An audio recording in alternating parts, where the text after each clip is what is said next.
Play the pledge. I pledge allegiance to the flag of the United States of America and to the republic for which it stands, one nation, under God, indivisible, with liberty and justice for all.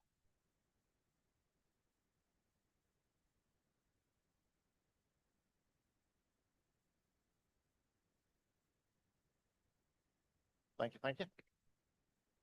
All right, good to see everybody out here on this beautiful Thursday afternoon. Before we approve the agenda, can I add to the regular agenda, this is the discussion items on this nuisance ordinance, just to get the ball rolling on that just a little bit. You're gonna make it item D? I am. D. Anyone have any other changes or additions to this? If not, I'd entertain a motion to approve with the modification I made. I make a motion to approve the agenda with the modification adding item D, nuisance ordinance. Thank you. Brian, second. Any discussion on what we did? Hearing none. All in favor? Aye. Any opposed? Hearing none. Okay, public comment, we got you up front again here. I'm gonna remind everybody, we got a whole lot signed up. Try to keep as close to 3 minutes as you can. You'll hear the buzzer go off. It'll keep playing. We'll try to wrap it up. But, some hot ticket item might let you go a little long. Come on up. I got, Bert is signed up first. You wanna wait till the flood? Yeah. Okay. All right, Jeff Young, same as well. All right, that's all I've got down, for that. Anyone else here for public comment that hadn't signed up? Welcome to come up. Hearing none, we'll move along. Council comments. Sandra, you like to start us off with anything? Yeah, at the last meeting, we had a lot of discussion on 191 and how to make it safer. And I had mentioned trying to get the speed limit in check. And in a conversation with one of the Henderson County Sheriff's Department's people, Chris, he said that they don't necessarily have the manpower to do that and that they're not all radar certified. So I've been trying to think of what might work. And I know in a lot of places, they set a patrol car out in various places. And I believe it's towards Laura Park. They actually have a permanent speed limit sign. So those might be options to look at that might help. When you say permanent speed limit sign, are you talking about one of those that warn if you're too fast? I Right. got you. Okay. So I would like for that to be something that we could look at or consider. Matthew taking notes over, so he's got it. Anything else? I think I'm good. Yep. Just real quick, yeah, those are very effective. The speed limit signs, I had 4 of them, City of Asheville, and the key to that is to move them around so that they're not in one place longer than about, well, we did it every 3 to 4 days, but that's a lot of manpower every couple of weeks. So yeah, they're definitely effective. Just letting people know. Who handles those, Jeff? Was that done by the city? At the then? time, it was the city, yes, because we had the people to do that. I got you. So I know the sheriff's department has one of those trailers, and I'm sure they'll bring it out, but there's a whole lot of county that needs it too. So, but yeah, and I think we should pursue a way to increase a little, some of the enforcement. So Yep. that's pretty much it. Mr. James, nothing? Brian, nothing? All right, I have nothing. Move along. Manager updates, please. Thank you, Mayor and Council. Just one brief update as a reminder for the community. Tomorrow night, we'll be showing Wicked in the park. There's going to be a costume contest starting at 6:30 p.m. And I think there are going to be a lot of people turning out in costume. And so if you have plans, if you don't have plans tomorrow night, come on out and join us. It's going to be a lot of fun. The movie starts at dark again, and then the other item that's going to be going on tomorrow night for those that have registered ahead of time, we'll also be having that camp out that's going to be following as well. And so we have a good turnout that signed up for that. So it's going to be a lot of fun in the park over the weekend. So I look forward to being able to report back at the next meeting about how well it went. So come on out and enjoy yourself. We got anybody taking pictures? Yes, yes, we do have people taking pictures. There may or may not be some staff that are dressing up as well. If I'm reading the room correctly on your question, yes. Yeah, So yes, okay, there will be okay, pictures. Yeah, okay. that's all I Yes. checked on. Can we ask pictures at the next meeting? I'm sure we can make that happen. Great. Yes, ma'am. Is that all you got? Thank you, sir. Approval of our consent agenda? My motion, please. I Make- make a motion that we approve the consent agenda. Sandra, second? Second. Brian? Any discussion on it? Just one item on there. Hearing none? All in favor? Aye. Any opposed? Hearing none. All right, we're moving right along here. Our Agriculture Advisory Committee formal recommendation about the floodplain. Oh, We didn't do major updates, did we? yeah, we did. Yeah, he got it. Oh, okay. All right, yeah. All right, our formal recommendation from, I guess Bert's gonna present? Or? Okay, all right, thank you. Mayor, I'm happy to read that recommendation, or again, council, you all may choose, I mean, since you've received it, a vote of acknowledgement. We acknowledge it. Okay, so would you like to at this time come up and give us a little more? Get the line here.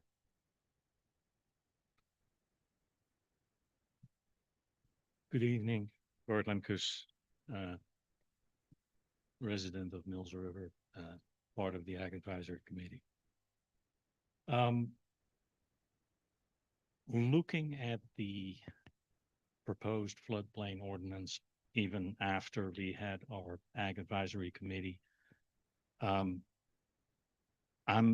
very concerned that it doesn't even match the comprehensive plan, and I took something out of that comprehensive plan: maintain the bona fide farm exemption from site development regulations relative to agriculture issues.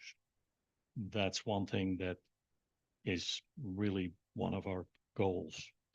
There are several instances where there is a specific restriction on ag, or where there is an exemption with other limitations. It is my concern, our concern as Ag Advisory Committee, that the implementation and interpretation will cause all sorts of delays and confusion the way it is written right now. The request states, please simplify the floodplain hazard prevention ordinance by a complete exemption for agriculture. Okay, Thank you. any question, discussion? On any of this before we move on? We'll get right back into it here in a minute in our regular agenda. Is that okay? If he's willing, I'm sure. Yep, okay. All good? Everybody good? We're good. We're gonna move on to a public hearing, which we'll need somebody to put us in the public hearing. Should be on the yellow sheet.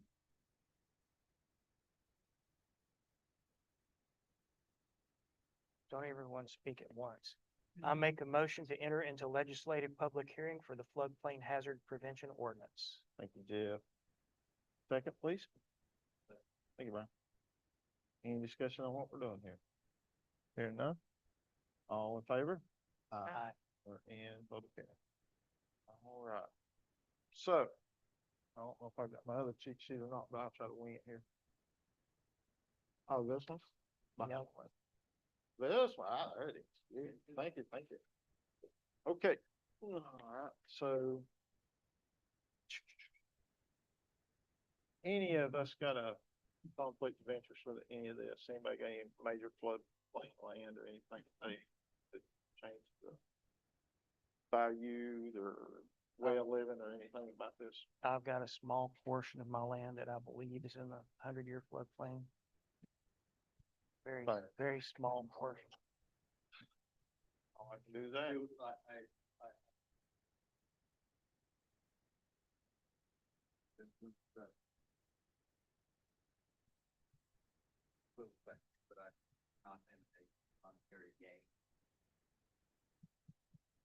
Uh,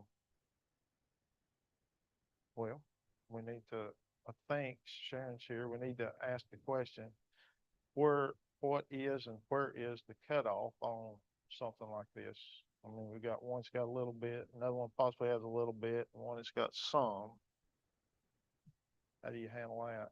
Well, I think you all just need to discuss and maybe ask them if they feel like that whatever their interest is would impact their vote or their position in the floodplain. Okay.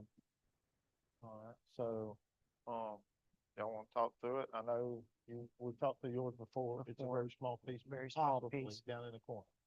And you don't intend to sell any time in the near future, any on the market, nothing No, like that. I don't think it's a piece of property that's developable, if that's the word, that part of it. So. And I didn't mention your name yet.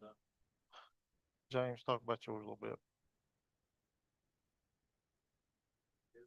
How I make my paycheck, it's the bottom fourth of the greenhouse down here. But I'm opinionated on this, but what do we, I mean, we all have our hands in something. I mean, do you feel like it would profit you to change or make this ordinance or delay this ordinance or not have this ordinance in the future as far as the real property value goes? Or is it more just a personal thing that you have with it? There'll be a monetary gain from this either way. Okay. You're not looking to sell or anything.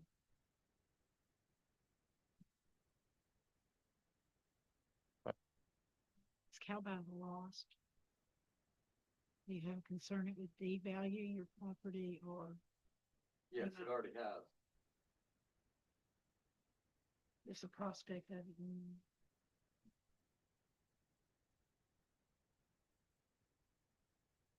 I keep crossing it. Yeah, that's all right. I'm comfortable. I mean, I feel like it's. All right. Bye. Are you comfortable though, voting on? Yeah, I am. I think it's a slippery slope if we start excusing ourselves with everything that we're involved in because it's a small It's community. gonna be everything. Then every time we talk about building something, I'm in it, you're yeah. gonna leave. I mean,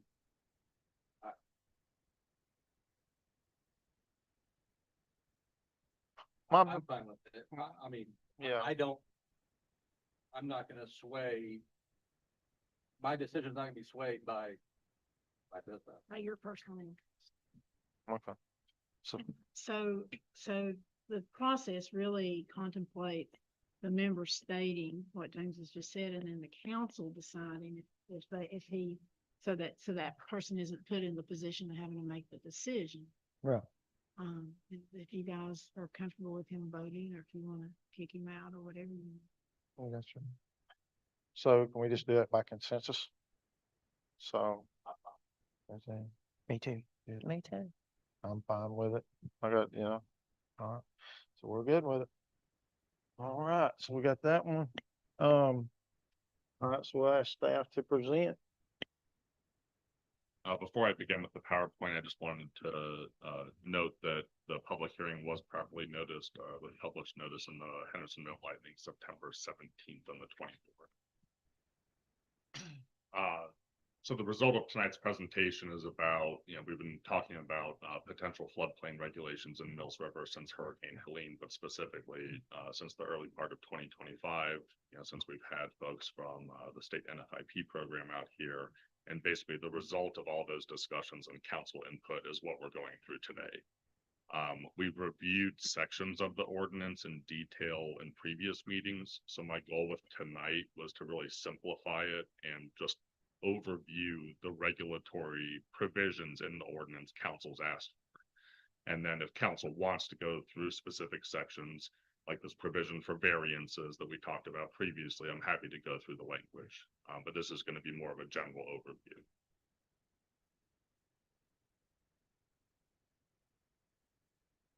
That's okay. Takes times. There we go. So again, currently we're talking about only regulating area within the 100-year floodplain, or an area that is prone to flooding, or has a 1% chance of flooding every 100 years. That also includes the floodway. But this is the hazard area we are discussing and where these regulations would apply.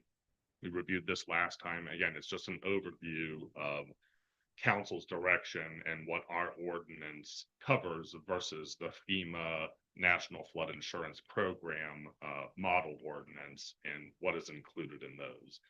And so you can see early on, elevation of structures, flood proofing, that wasn't something we were interested in because we were looking at blanket prohibitions of specific types of development in those areas. And so those parts we excluded. You'll see those red crosses through. So it's a little tricky. We covered this last time, but I'll do a brief overview, where the authority comes regarding this. So there are some sections in state law that allow municipalities to regulate floodplain areas, but they state that you have to follow the FEMA NFIP guidelines. And it's been obvious that council's direction is we are not pursuing a FEMA NFIP compliant ordinance, so we cannot rely on those statutes. The one we are looking at relying on, or that the ordinance does rely on, is 143-215-61, and that basically states that this part of the statutes doesn't preclude the imposition by responsible local governments of land use controls and other regulations in the interest of floodplain management for the 100-year floodplain. And so through that and through the town's police powers to protect the public health, safety, and welfare, that is the statutory authority this ordinance relies on in terms of putting these potential regulations in place. The town attorney will jump in after I kind of go through the summary of the presentation to kind of talk about, the downzoning impact. As we know, the state passed a law prohibiting local government initiated downzoning, which includes, decreased development density, decreased uses allowed on a property. So that's something we'll cover at the end of my summary presentation. And so now let's get into the summary of the regulations. And again, this is meant to be high level, just cover what's in the draft ordinance currently based on council's direction. So there are 6 types of development that would be allowed through this ordinance. One would be residential accessory structures with no dwellings, utilities, or HVAC, again, to prevent a dwelling from being established in the floodplain area or a hazard area. The next one would be bona fide farm and agricultural land uses, land maintenance activities, and structures outside of the floodway. Because again, there was direction from council not to permit ag structures within the floodway, the area where that highest flood hazard is most likely. The third allowed development type would be a functionally dependent facility or a water dependent facility. Most often in a FEMA ordinance, that's going to be like docks for boats. It could be interpreted here, an example I threw out before was a tubing business on a waterway. The fourth allowed development type would be a governmental or public utility use in the furtherance of an essential public service. So again, that could be anything from the town developing in the parks in the floodplain next door. It could be a new MSD sewer pump station, something like that. And then the last 2 types are of allowed development are a stream restoration, natural lands restoration, floodplain restoration, or other similar project that would help improve water quality and the functioning of streams, wetlands, and floodplains. And then finally, a private residential road through a hazard area to access a dwelling outside of a hazard area. The example with that was, crossing through the Boylston Creek floodplain to access a home that might be up on a mountainside. So prohibited development is basically everything else. Now we've called this out in the ordinance a couple times just to be very clear, but all non-residential uses and structures, so commercial, industrial, etc., all residential structures with single-family dwellings, and then all residential structures with multifamily dwellings. Those would be outright prohibited because of the hazards of having that type of structure and facility in that area. Council has directed us to regulate fill rather stringently. So currently, fill is prohibited for all reasons except for those 6 allowed development types. And then if you want fill for one of those development types, the standard is you can only fill 5% of that hazard area in the 100-year floodplain up to the base flood elevation. Again, the base flood elevation is the calculated level of the regular 100-year flood.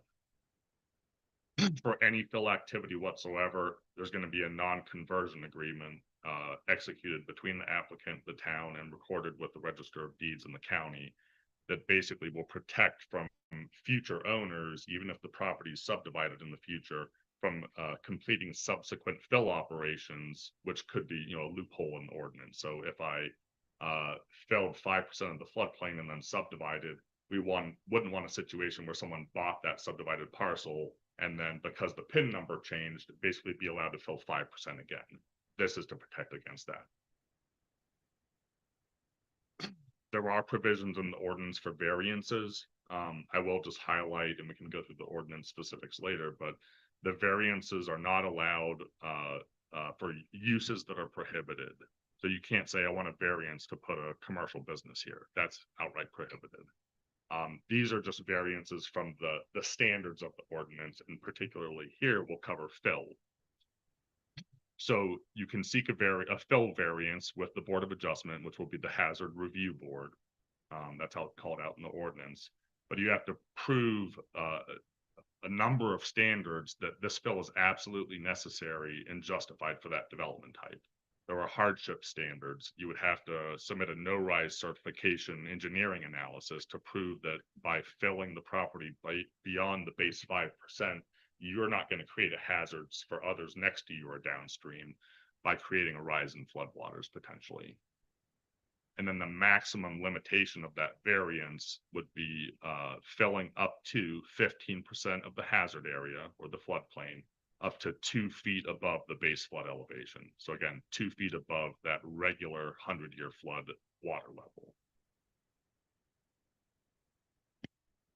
We heard a little bit about bona fide farms and agriculture. So specific to agriculture, agricultural structures located out of the floodway or the non-encroachment area are allowed and don't need a permit from the town.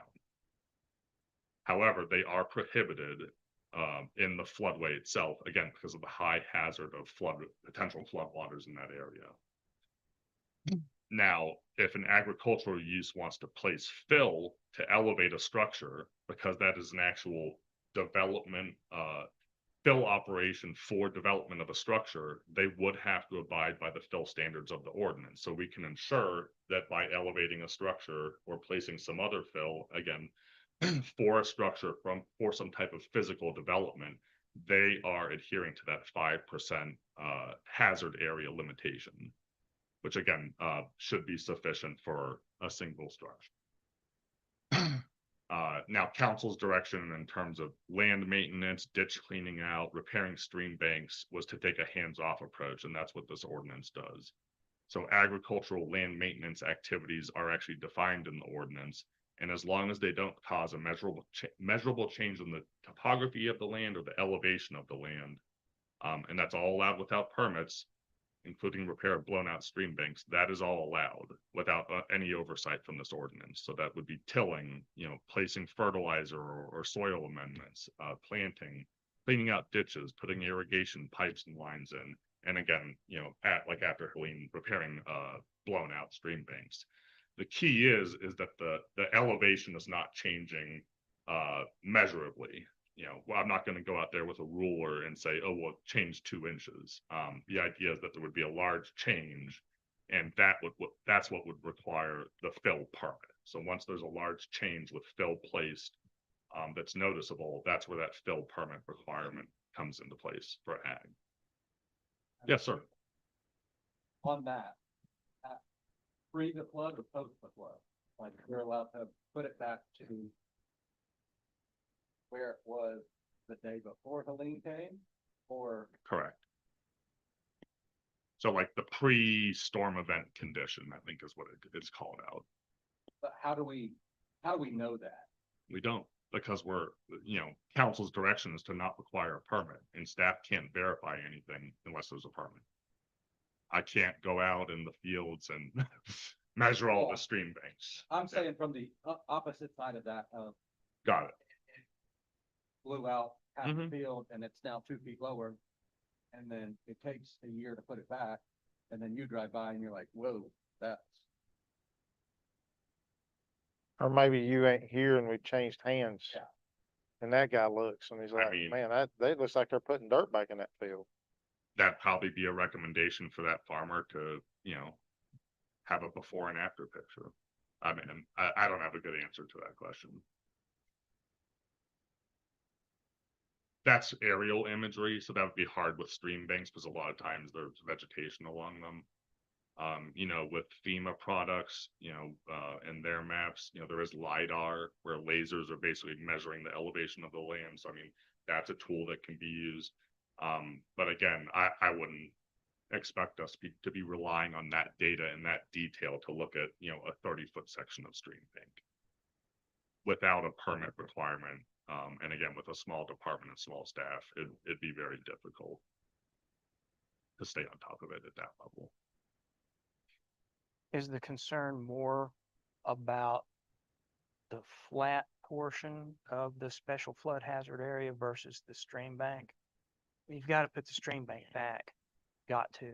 But to fill, like if you raise a whole field 2 feet, that might have a significant impact on the flooding. Correct. So It, if a field went up a foot, and again, I mean, that could be measurable through LiDAR, that would be a major fill activity. And that So- would require a permit and have to, abide by that 5% limitation. but let's say someone is driving by, some of the town staff, they say, wow, that looks like that field is being raised, the whole field. They can go back and look at the LiDAR, the existing data, which is 1 or 2 foot contours, and get a reasonably accurate elevation from time past, measure that against today's reasonable elevation, and say, nope, no big deal. Or, gosh, that's 3 feet higher than, not that anyone would do that, but that's 2 feet higher, 3 feet higher. It's possible. I would say it would be a very approximate measurement. And again, So within a foot. the idea is, if someone is seeing hundreds of, dump truck loads going into a field, I mean, we know what normal ag activity looks like. We're going to get someone reaching out to us, possibly. And that's why council wanted the enforcement provisions in the ordinance. So the idea is we would potentially get a complaint and respond to it. I just want to be Yeah. careful because there was a field that got blown out by Mhm. Helene, and there was hundreds of dump truck loads that Mhm. had to go there. And I don't think the spirit of this, or at least in my opinion, is not to go out there and, well, you gotta stop. It's, it can be put back to what it was. Can be put back. And that's it, and I'm happy to go into that section of the ordinance. That's what the intent is. That's what the language says, is it basically to return it to its pre-storm condition.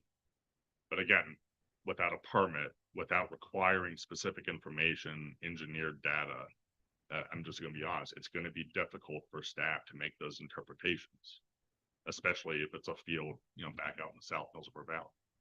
So is there enough data out there from the floodplain map, from LiDAR, from 2 foot contours or 1 foot contours, if they're available, to be able to say it's not a big deal? I don't know that You know- answer. I'd have to look into that further. So, I mean, I understand where you're coming from. You don't want to get called out for repairing what's there and needs to be repaired and have to go through a whole lot of hassle to prove that you're not doing anything other than what you got to do. And quickly, just- because mhm. I mean, there's. And big quickly. unknown On those fields. You this got to year. get it reestablished. I'll come back to that and try and find that section in the ordinance. There are provisions for petroleum and chemical tank, anchoring, floodproofing requirements. This was, something council directed us to apply to agriculture. So again, whether it would be fuel, fertilizer, etc. And again, this only applies to new stuff. Everything else that's been out there is grandfathered in, as a legal non-conforming use or structure. But if a new tank is put in and it contains, potentially hazardous chemical, a permit will be required for that, and there will be specific requirements to either anchor it appropriately, floodproof it, basically prevent the tank from floating away in the waters and becoming, explosive hazard or an environmental hazard if the chemicals leak out into the water. That's my general overview of the regulations. I know it's a lot of text and a lot of jargon, but regulatory wise, that is the highlight of what's in that ordinance. Now, obviously, there's provisions for variances and other procedures, but in terms of the new regulations, that is what's covered in this ordinance.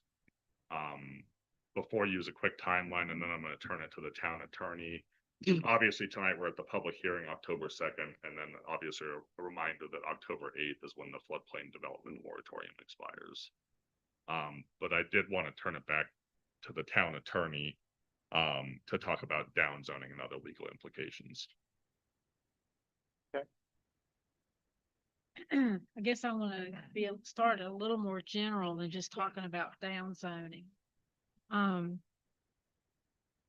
So you guys know, because we talked, I guess, a couple months ago about the fact that if you do a floodplain ordinance under the authority that's given in chapter 143 of the North Carolina General Statutes, that Mike showed that table that there's all these provisions that have to be in it, and of course you don't care to participate in that program, which is fine. And so what we've tried to do, mostly Michael's tried to do, is to craft an ordinance that is consistent with the police powers ordinance that the town has.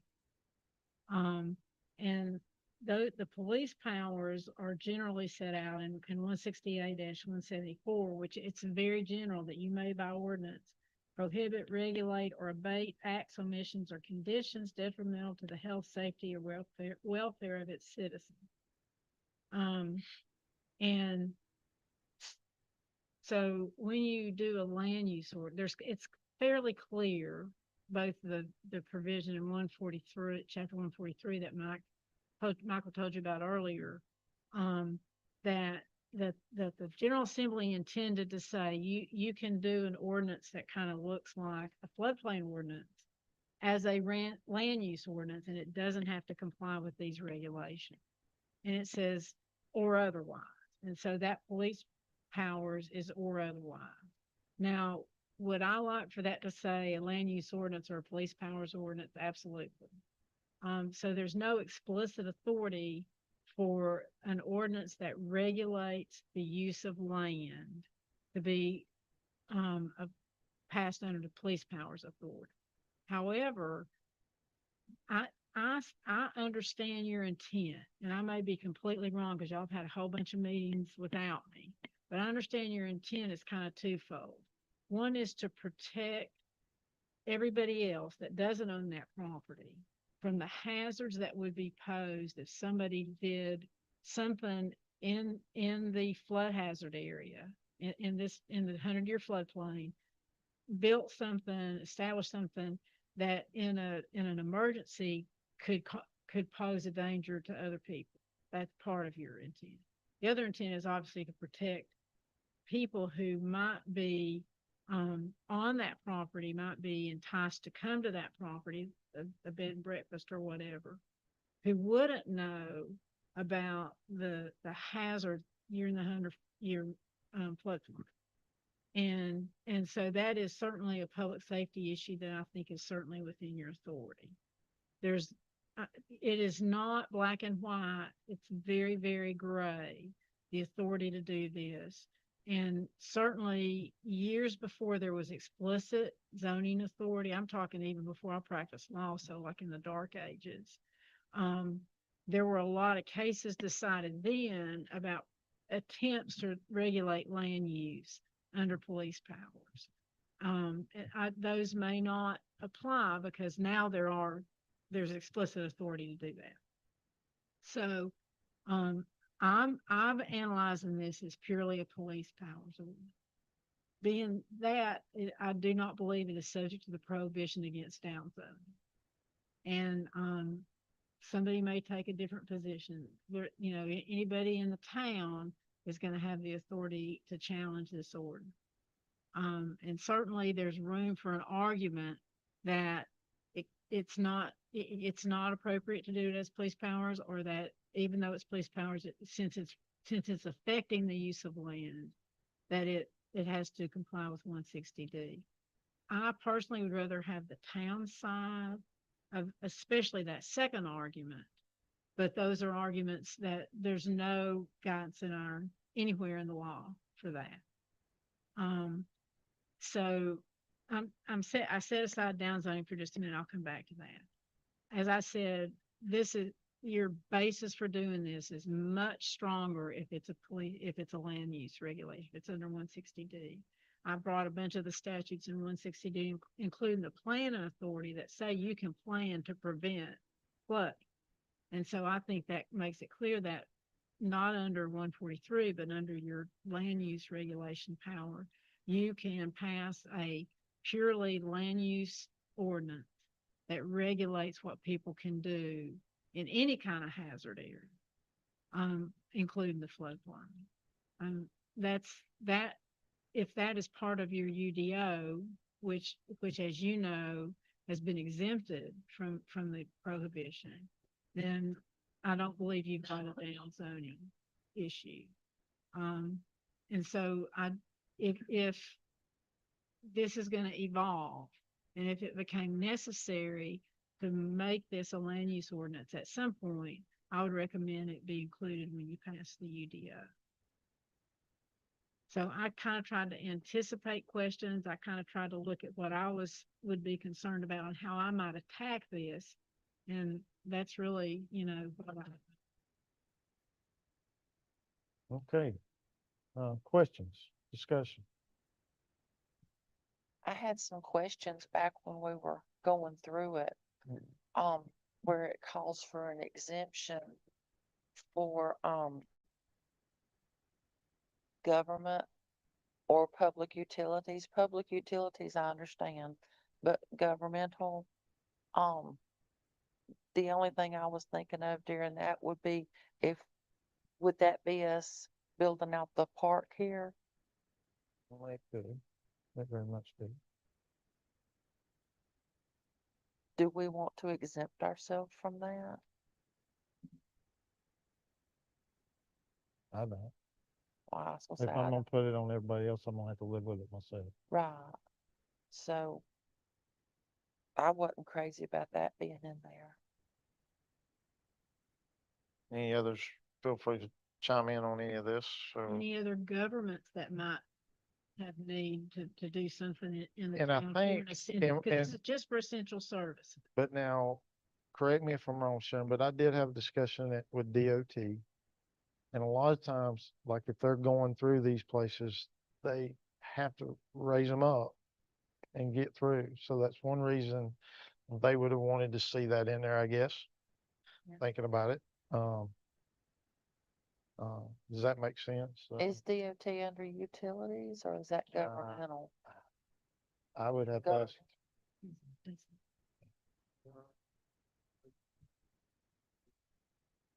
Well, I can see utilities and I can see highways because we have to get around and we have to get out of them, so I can see that. But as far as ever governmental building, like, building ballparks and stuff like that up, this is a floodplain.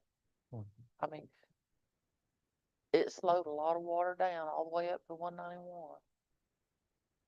And just a point of clarification, so the governmental public focused allowance is just would allow us or other agencies to submit a permit. So you would still be limited to the 5% fill of a floodplain area, which depending on the property size, may be large enough for a field, but for a normal parcel would probably be relatively limited in its area. Does anyone know right off the top of their heads how much of property there's in the floodplain, 100-year special flood hazard area? They'll work on it while, as we Mhm. talk. Sorry to Yeah. put you on the spot with that. I just want to know how much of an impact that would be for us and what type of, There's I mean- probably more in our existing park than there are in the new. yeah, we property. want to use, we want to have some bike trails. We want to have some roads so that we can access the facilities. We want to have various things. Are those things, would they be prohibited by this? The thing is though, Jeff, is those same things that we want here, Mhm. the people that own this property, they're gonna want them also. As bad as I hate to say it, that's just the way it is. I mean, I just gives me heartburn to, think about telling somebody else you can't do what we're already doing or able to do, Did the dairy go underwater? Who? The dairy. I don't think it did. I know behind it up on the hill didn't. But the water, if you take the water off of you, you're pushing on somebody else. And you're speeding it up too. What scares me is the speeding up part. Yeah, that's really what started the whole conversation about, do we want to do something for the floodplain? Anything else while he's looking and calculating? I think it did. And it's limited to essential services, which is not defined. So if you all had a thought about allowing governmental entities to do some kind of improvement, you could define essential services very narrow. Which would not exempt us. Which would not allow you for the park. Right, to bar- that's not an essential, That would carry be- on the business of the town. Just in the rear of the new properties, both parcels, it's 11.5 acres. In the 100-year, there's more land in the 500-year, but that's not applicable. That's in not this what we're ordinance. talking about. That does not Thank you include for back looking here. that up. James, you got anything? Did write down. Well, towards a ball field was, I would feel bad saying that we're using our policing powers. And then for the health and safety of the community, but then go and be like, but we can go to ball field. That would be, I don't think that's right. Right. If I have a different question. I want to touch on the moratorium we're under. What does that look like to continue working on this until we get to our UDO and it's more concrete? Is there a chance to extend that until we get to that date? If we're continuing to work on this? I don't, it expires on the 8th. James, I don't know that there's time to do that. I guess y'all could call a special meeting before the 8th. Yeah, but I'm saying, can you extend it that long in order to get to something that's, I forgot, no, you're thinking next spring, aren't you? yeah, You couldn't extend it that long. okay, so we've tapped out what we can do.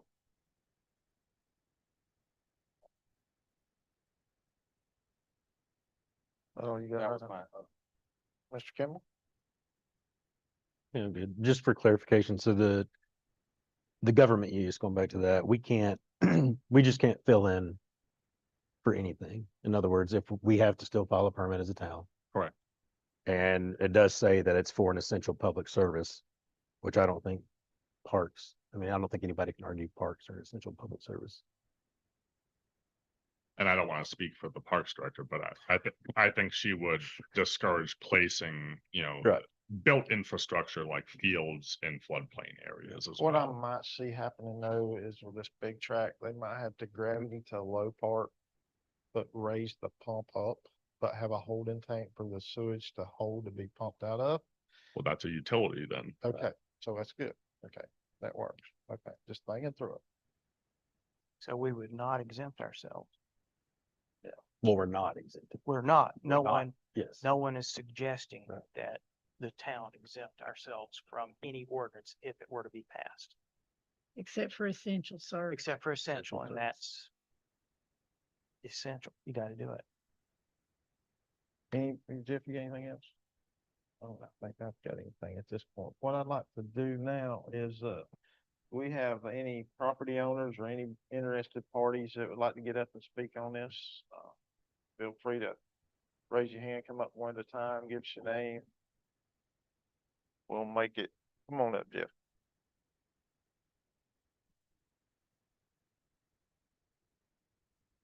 Good, Mr. Mayor, Yes. sorry, just 1 second. This is just for a reminder, this is not the public comment section, this is specifically on the Yeah, property and. yeah, we have- Right, so there's yeah. just a different rule there. Yep. Obviously, Mr. Young speaking on behalf of the property owner, but I just wanted to make sure for all purposes. Yes.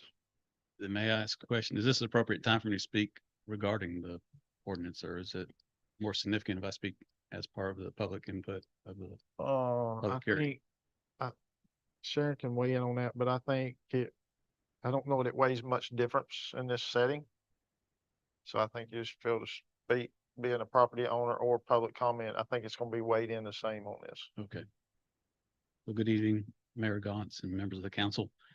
I'm not thrilled about being up here any more than you're thrilled about seeing me up here, but I've read through the floodplain ordinance, both the first and the second draft, and have significant concerns as it relates to agriculture with the current draft before you. It mainly gets to the part of what your planning director referred to as the no measurable change in topography and elevation.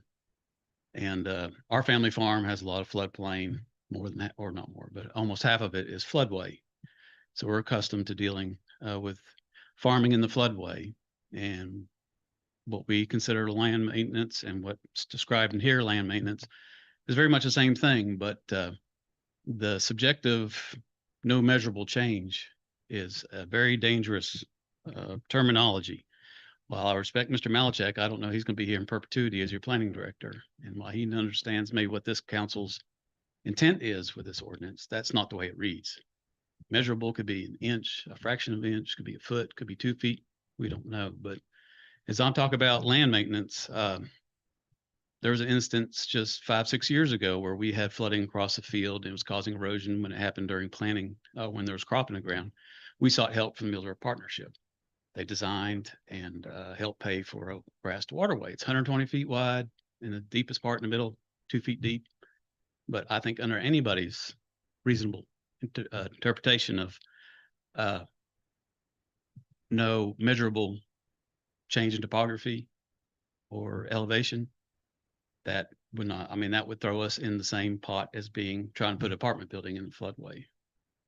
So, and when we clean ditches, that's in order to lower the water table so our crops don't have wet feet. What do we do with that sediment that comes out of it? We hire Traco, they dredge it, they turn around 180 degrees, put it in the field, we let it dry for a few weeks, spread it on the field, same thing. Any reasonable person that reads this ordinance as it's before you today says, well, that's immeasurable. I can measure it. I mean, I've got an instrument, I got a level in the shop. It'll show you 2 inches, 3 inches, whatever. Again, it's a measurable change, and this is common practice. And as for dredging, that is a permitted activity by the U.S. Army Corps of Engineers. But you know what? Agriculture is exempt for the purposes of drainage because they understand the importance of it and the necessity of it. And that's the only people I'm aware of that can enter into jurisdictional wetlands or creeks for the Corps and not have to get a permit. So you're not alone in these exemptions. There's land leveling that occurs as a regular, again, you crown fields, you fill in low spaces, try to prevent erosion by shaping your fields that way. It falls into that same sort of land maintenance. But if it's in the floodway now, it's telling me I can't do that anymore, or I'm subject. And while, like I said, you may have an intent, your planning director may have an intent, but 10 years from now, I hope to still be farming. But the new floodplain administrator may be guns a-blazing, got a badge, and when they see the activity going on, they may think different. So my ask of you tonight is to exempt agriculture from this. When you get to the section where it says where this applies in the special flood hazard area in Mills River, it should be except the agricultural land maintenance areas or bona fide agricultural activities, because agriculture is not your enemy. If you think the increasing intensity and frequency of floods is due to the farming that's going on in this valley, I think you're mistaken. It's what we deal with, what's coming out of these watersheds since we're farming the floodplains. So I don't know why we're targeting agriculture. I don't know why we're trying to regulate agriculture. This community was founded on agriculture. Very first ordinance passed by town council was to not impose any ordinances on agriculture that was any more stringent than state and federal regulations. So I don't know why we've digressed from that. But it'll be very hard for us to do what we've been doing for generations on the family farm, especially in the floodway, the way this is written, where there is no wiggle room and no measurable change. So I'd ask you to consider exempting agriculture from this. While you're right there, do you feel that the farmers of Mills River, maybe just your opinion, would they be opposed to anchoring any new tanks or storage that might be in this floodway, this 100-year floodplain? I'm probably not the best person to ask. Okay. I don't think that's a heavy lift that Okay. you're asking for. We don't have a lot of rented land where we keep fuel tanks out there, so I got you. I'm not the best source to Okay. refer to that. Fair enough. Thank you. Thanks. Who else have I got? Anyone else want to speak on behalf of this? Nope. Okay. All right, so.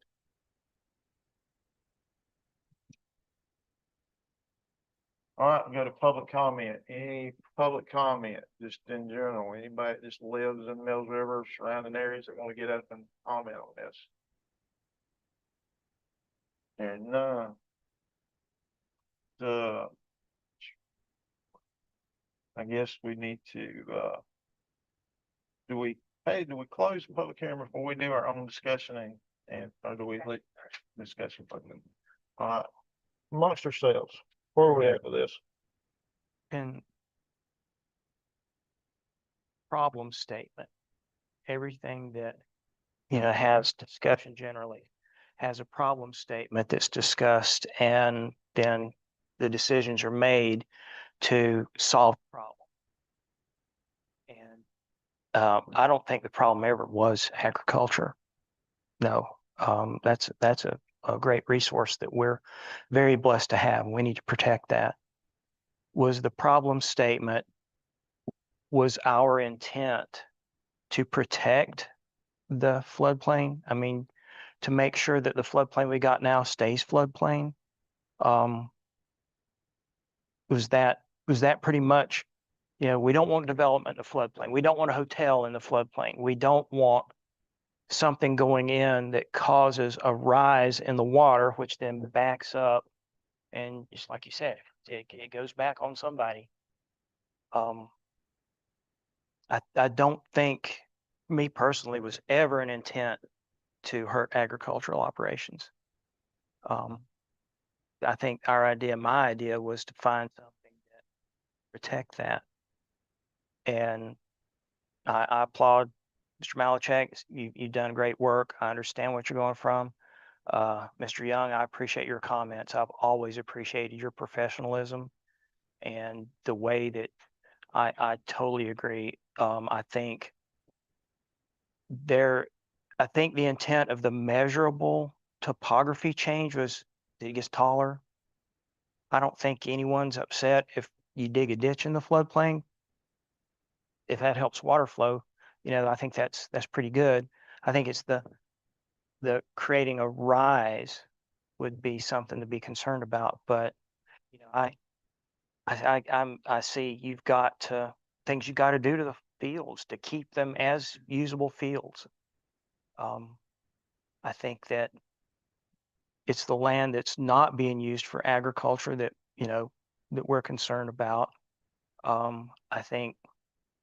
I wonder if there's a possibility that someone who is not farming yet, whose land is being used for agriculture, could take advantage of something to get it out of the floodplain. I don't know. If the floodplain is here today and that same land is in the floodplain in 10 years, I think that's good. If for some reason that land is lost from the floodplain, which then makes it able to be developed, that's something to be afraid of, to be worried about. And I think that's kind of the intent, because even land that farmers don't own but yet use is something we need to protect.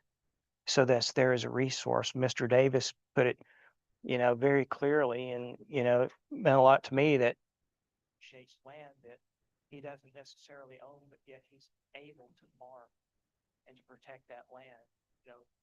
My land down in the floodplain, my little 500 square feet or whatever, it could have an impact if we were to lose that.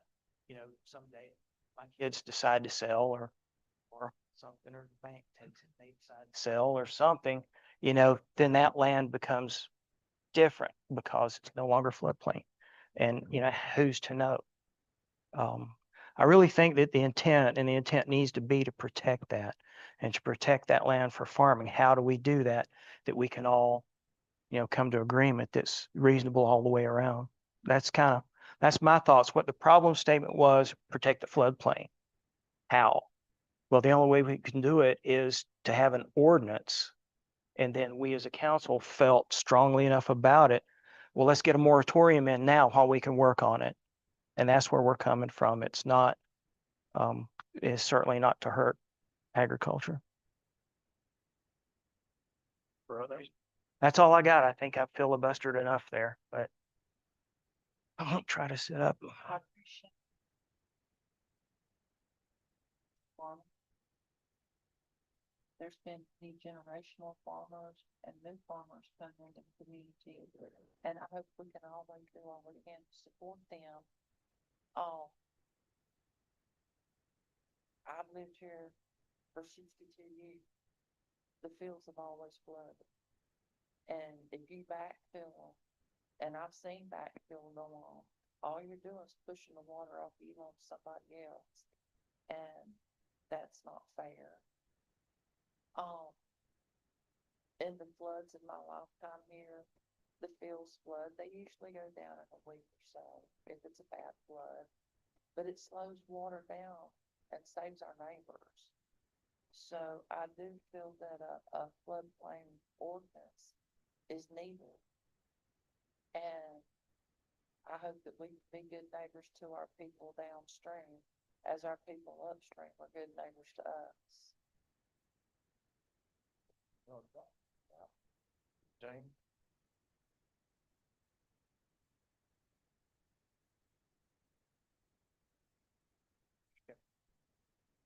Well, I don't have any ordinance. I think it's, I think it speaks for itself. The concerns that I've heard mainly from the agriculture community is that the vagueness of it.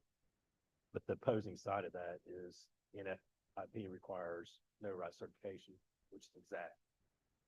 So you can't have, if they don't want the no rise certification because of the cost, engineering cost, then your answer, the opposite, is vagueness. Right. You can't have it both ways.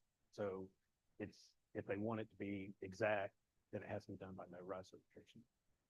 If they are willing to accept language that allows interpretation, which I think it's reasonable to expect, the town is not gonna, they're not gonna go crazy about it. I'm saying if farmer's doing something that's legitimate, it's gonna be fine. It's not, nobody's here to turn that into a mission or anything like that, And going back to Jeff's point, about, for lack of a better word, bad actors, one of the things that is concerning, and I'll bring this up, is that during the May 16th ag meeting in the minutes, it states that ag should be exempt so that they could fill as needed and then sell their property to commercial, was what their discussion was.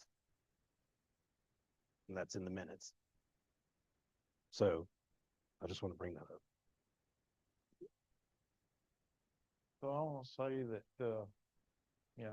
this town, I've been here my whole life. This town was, the incorporation itself was mainly done with farmers. And a lot of money come out of their own pockets back in the day to make this happen. They was feeling pressure from Fletcher. They was feeling pressure from Asheville. So they stepped up the plate, and now we have the incorporated town of Mills River. And that gives us the ability to sit here and argue over this stuff. and whether we want to do it or not. You know, think about that for a Mhm. minute. The ones that put us here is give us the voices to be able to speak in behalf of them and everyone else. But in saying that, you know, I would hope, just like I did last week, and pray that these farmers wouldn't fill this land. And the reason this got brought up is Fletcher. And we ain't heard the end of this yet either, because I checked on that this week. Somebody's getting ready to get lit up over and they don't even know what's coming. But when all that water got backed around and flooded, all that every one of us has lived here our whole life, Node has never been flooded before. The truck stop and all that.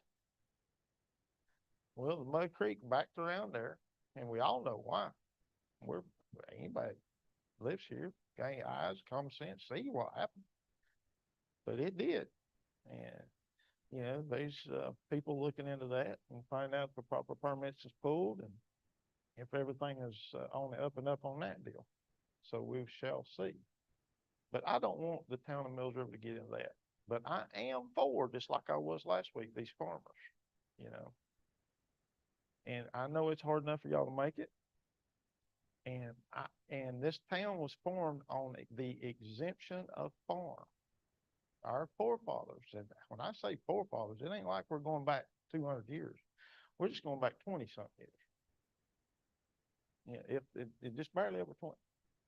So, you know, I've got to use some of that guidance in my lifetime to entrust in those same people that I've been speaking for many years here now, and has never, in my personal opinion, ever done me wrong by telling me one thing and doing something different. So with that, I would say that I could live with this if it was farm exempt with a, you know, handshake agreement. We ain't gonna fill this to build on, you know.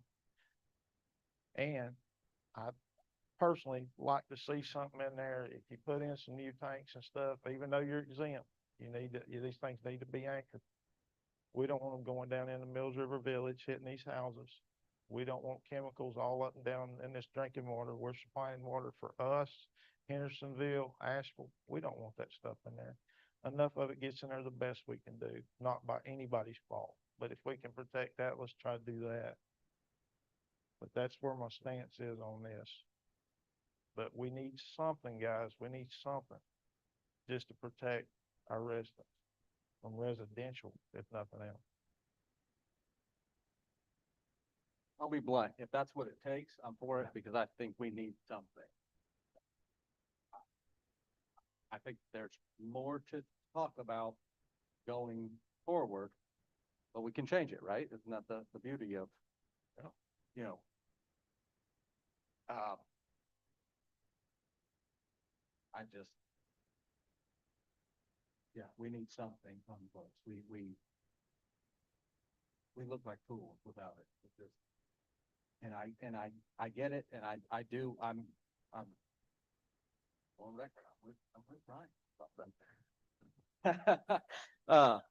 Like the bad actors put a very bad taste in my mouth, and so, but I don't know. I don't know how to fix that.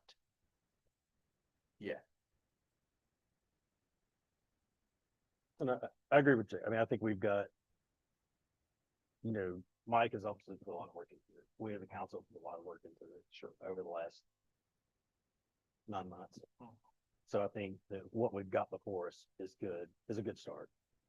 And like I said, we can continue to work on it.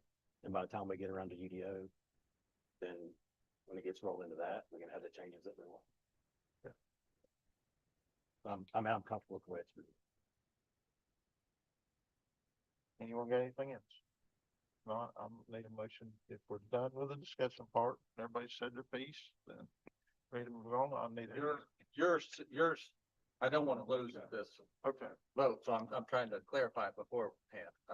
We're allowed to do this, right? Yeah, we're discussing. Okay. Yeah.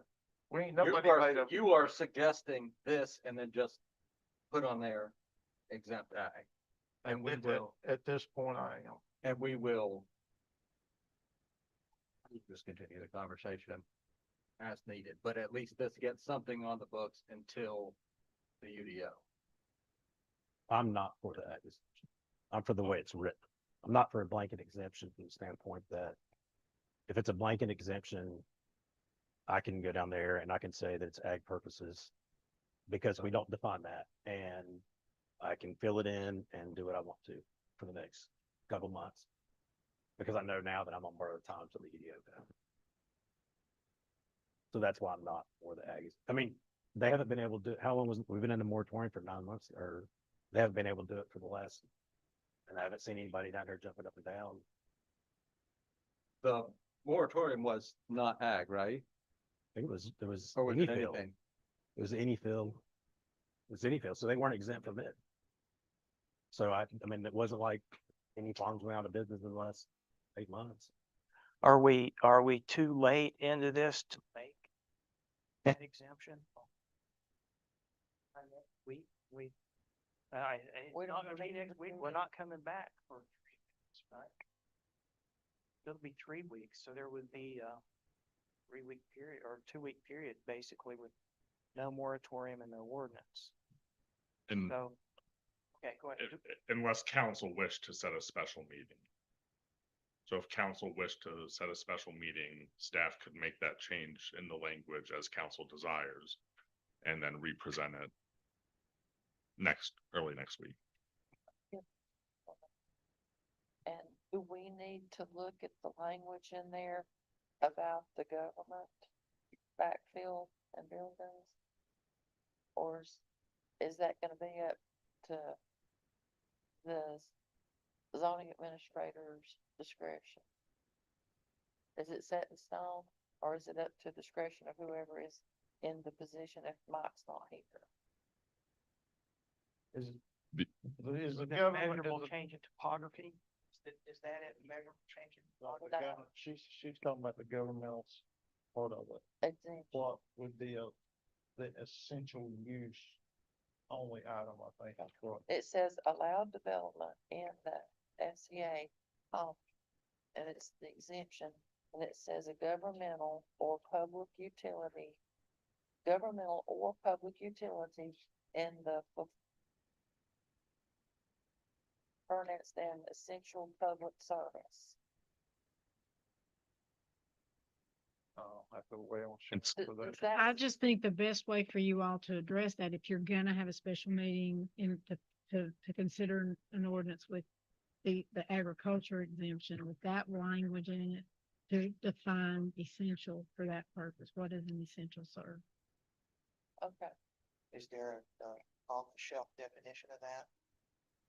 Well, Yeah, I mean, there's probably but, hey, 4 or 5 of them, yeah. And all of them may be broader than what I'm hearing you all intend. Well, that's what I was gonna ask. Does council wish the definition to be narrow or to be a little more expanded to include like parks and recreation infrastructure? No, okay, understood,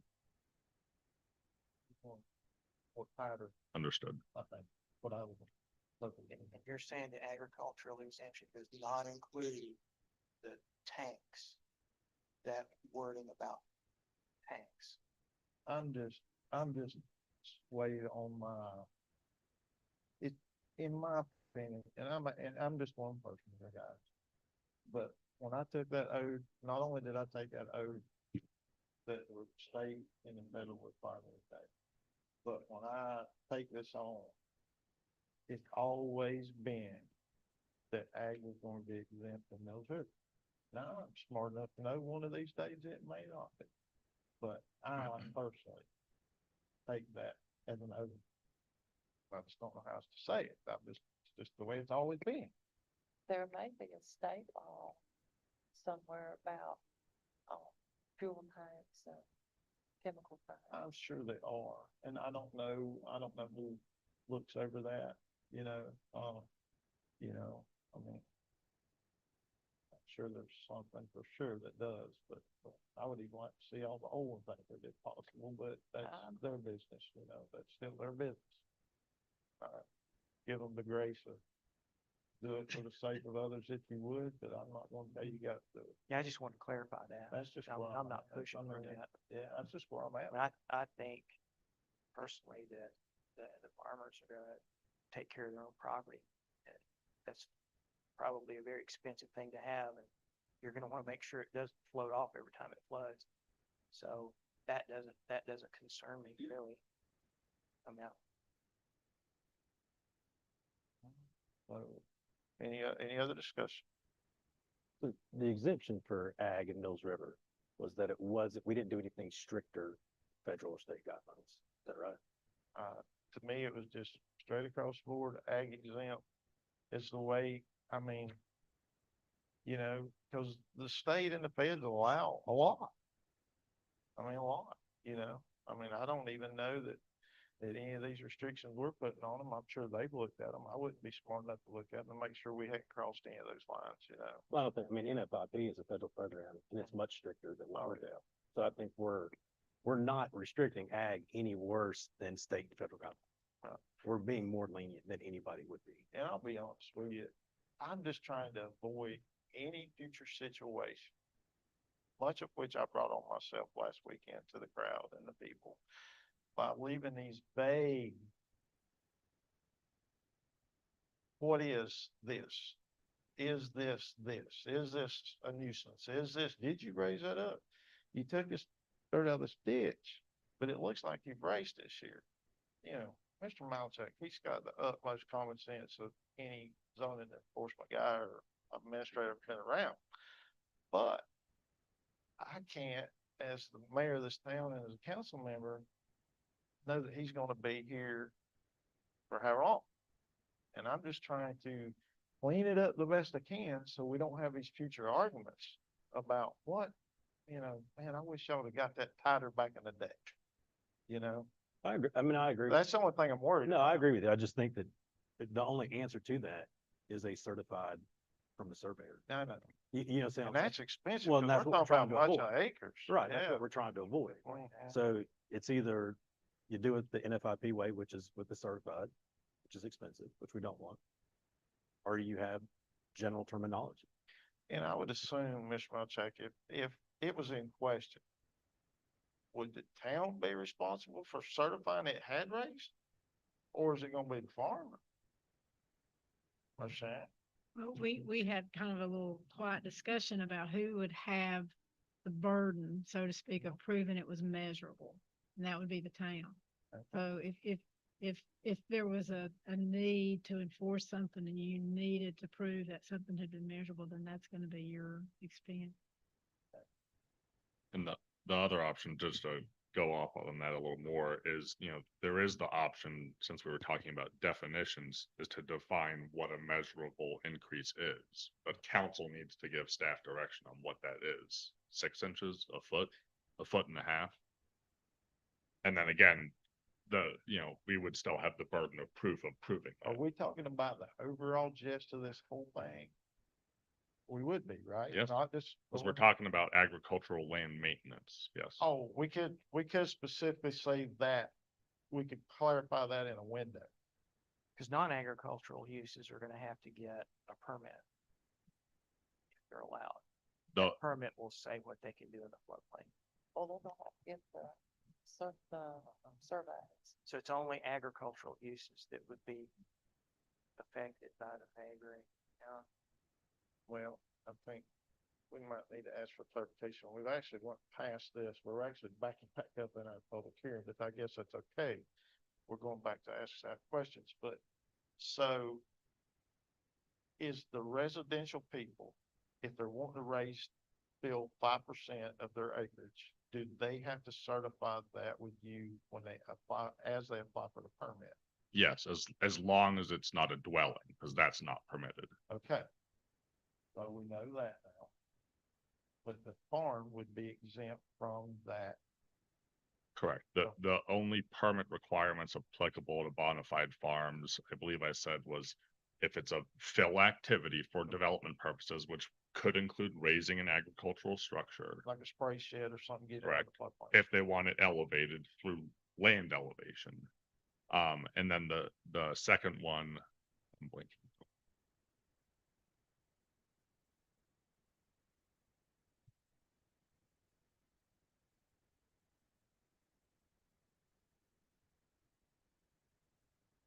Oh, sorry, the tanks, Yes. the petroleum, the Yeah, anchoring the of anchoring of tank, chemical tanks and petroleum products.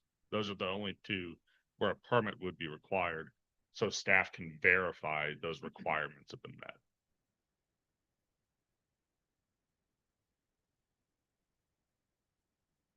It's not 100% exemption. It's not 100% exemption, but it's darn well 98%. So it's got a lot in it. It does. It's got a lot. I mean, it is done away with a lot of it. I guess my only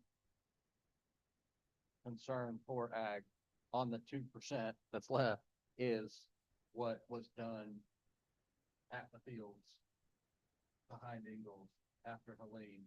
That could be viewed by somebody just driving by as we could start a whole issue that we don't need to get into, because that would be very hard to measure. Where the silt went, I think you could go on and on for it. So that's my only hesitation. I don't want to slow down the guy driving that sweet off-road truck any faster, because he was able to plant a crop immediately. And I think we also got to remember, Helene was a once in 100-year storm. I mean, that was a rare storm. 1,500 to 2,000 years. Yeah. So we're talking about 90%, 99% of the time, this is going to be normal Mills River flooding. Okay. So I think during an extreme event, we can put language in there moving forward. We can come back in a couple weeks or 3 weeks, 4 weeks, but we can get this in place now since the moratorium is ending. And the town can be protected till we can further figure it out. We got times on our side. Is there any way to protect, is it even a concern about a bad actor that would cause the loss of the floodplain? My gut feeling with that, the only way to do it is leave it as it was written. To require just that 5% for such needed, whatever. The other is gonna be, you'd have it where you could go see, hey, they're filling.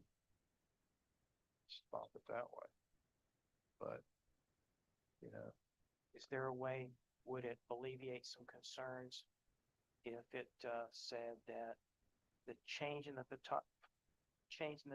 topography that would cause without being measured,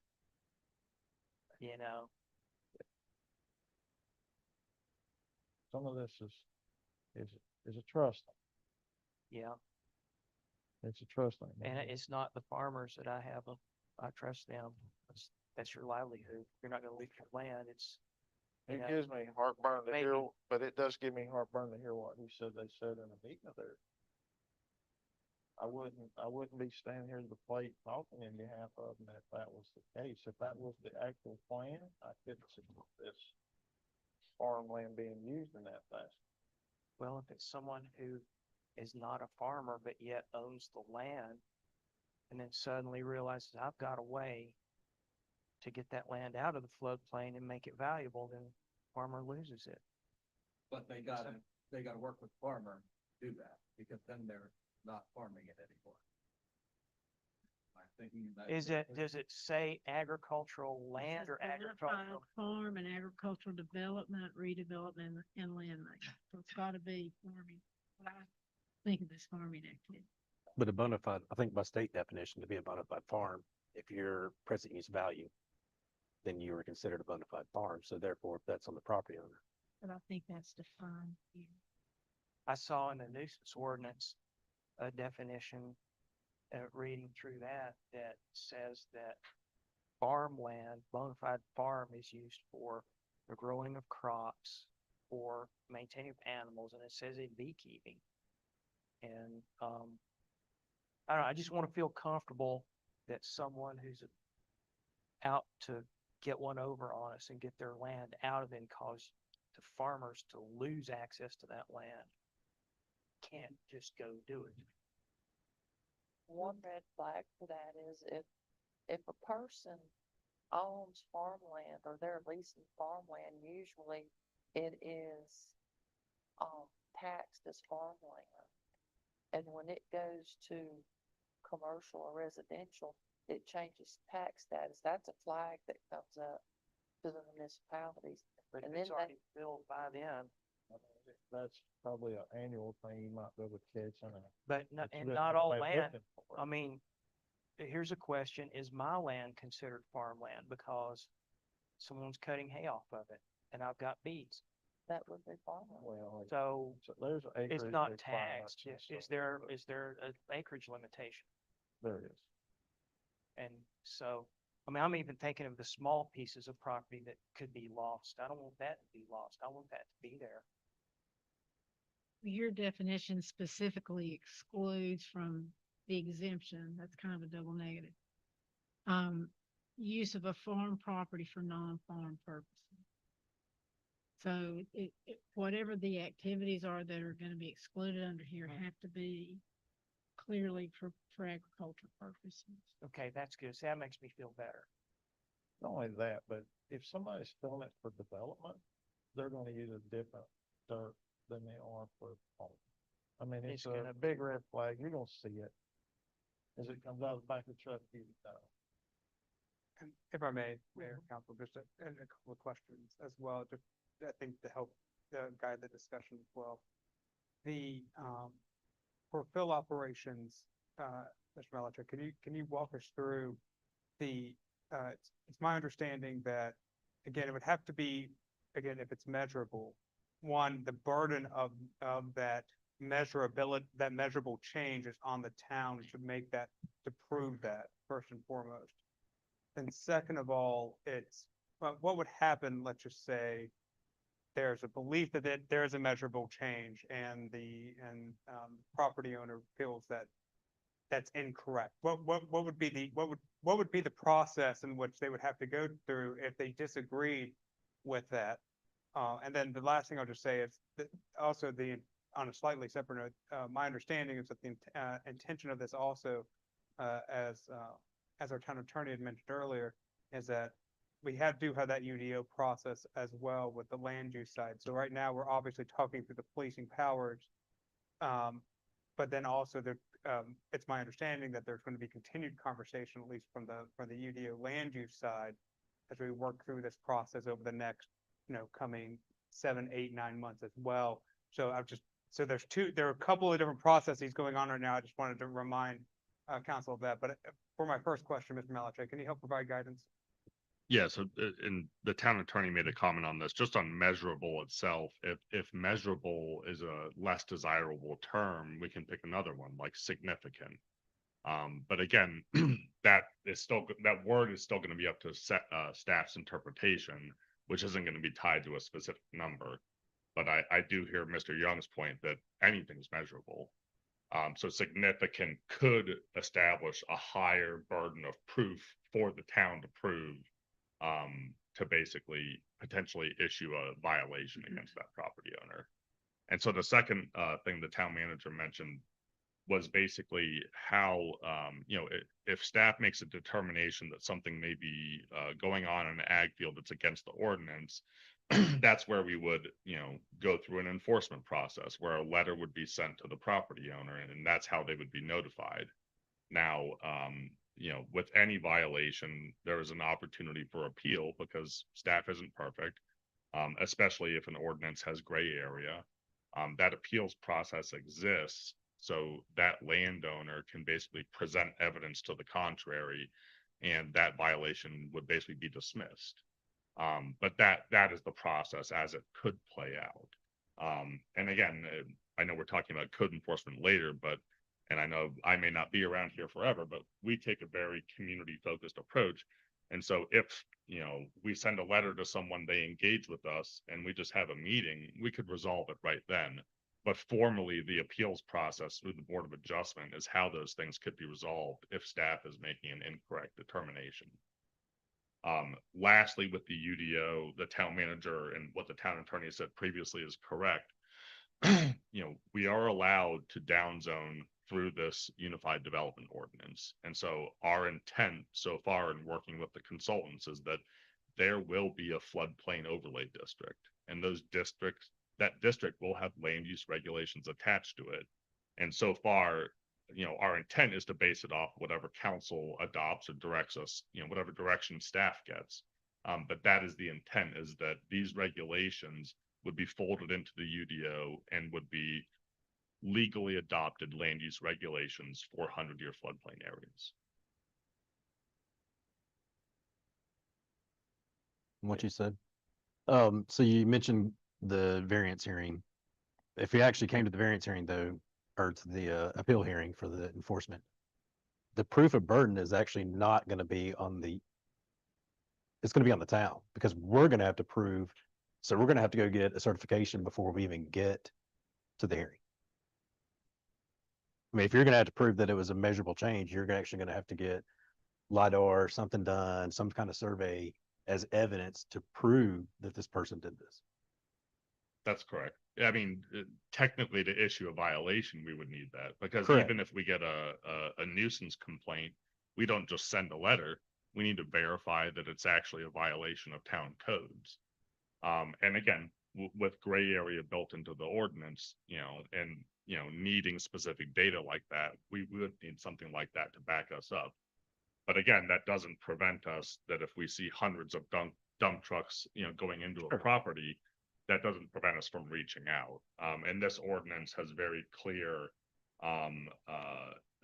enforcement proceedings and even just right of entry allowances for the administrator, that if something is seen in a floodplain area or a hazard area that is suspicious or maybe against this ordinance, we have the right to go inspect that.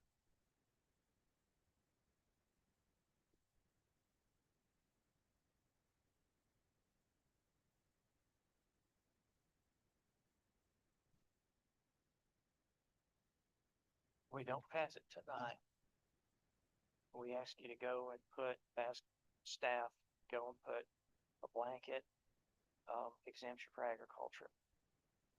Then we have a special meeting one day before this thing expires. And it expires on Tuesday, 8th. So Don't we have to advertise? basically, help me understand, if that's the way this went, we have a, was it 72-hour notice that we have to do because we're making significant change to this public hearing item? Is that what it is?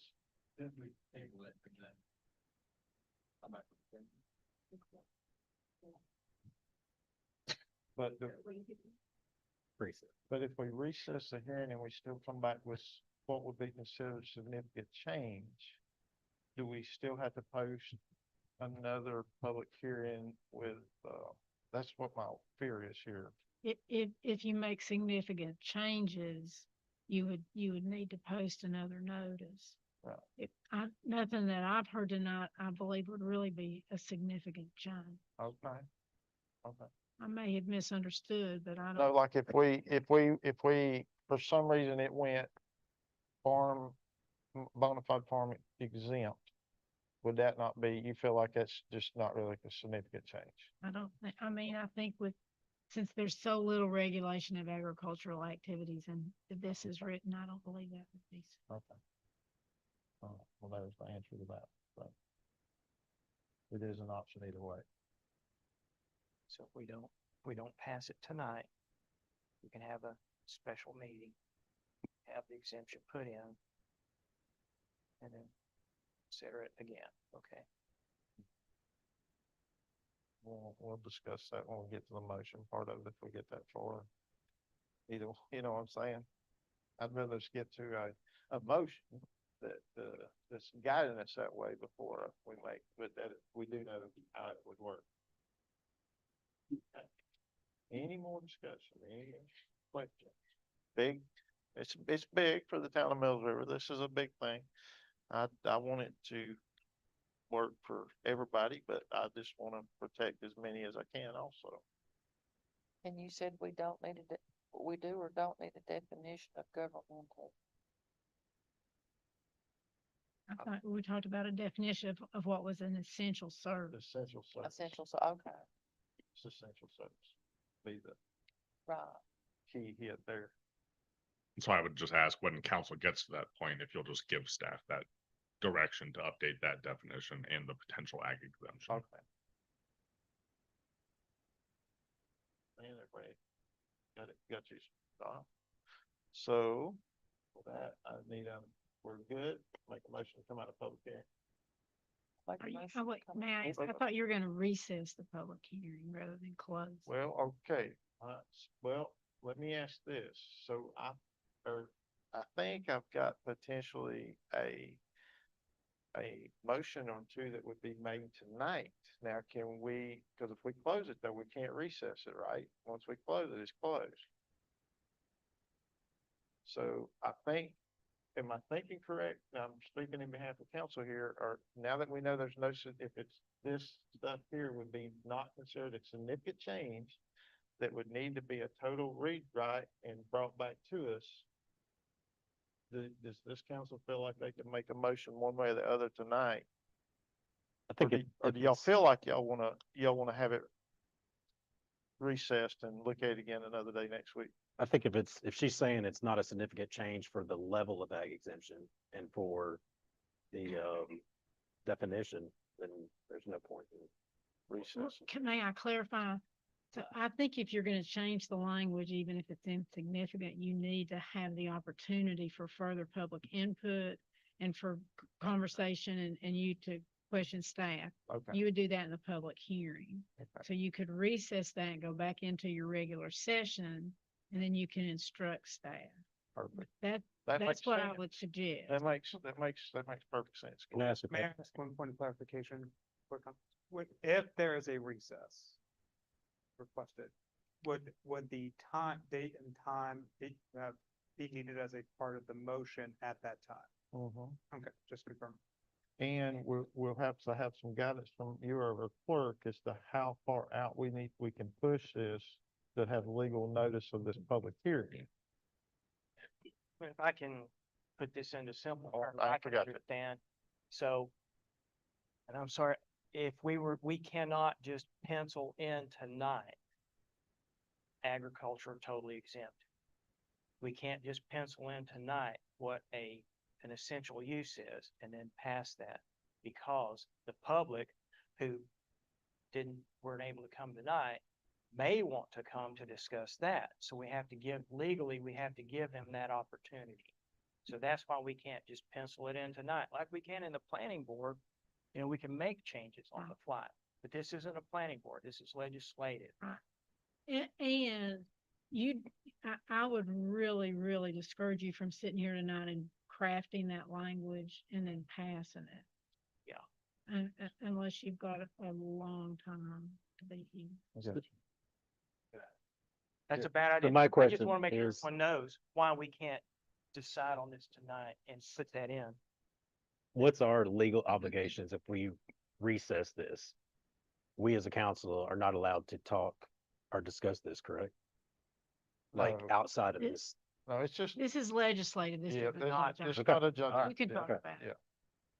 That's, I just wanted that clear. So you don't have to do any advertising because you've advertised tonight. Okay, You're gonna announce in your motion when you're recessing to, and Okay. that's the proper. that covers us. Perfect. Unless awesome. Patty disagrees with. And Perfect. does it have to be 72 hours from now? It can be tomorrow.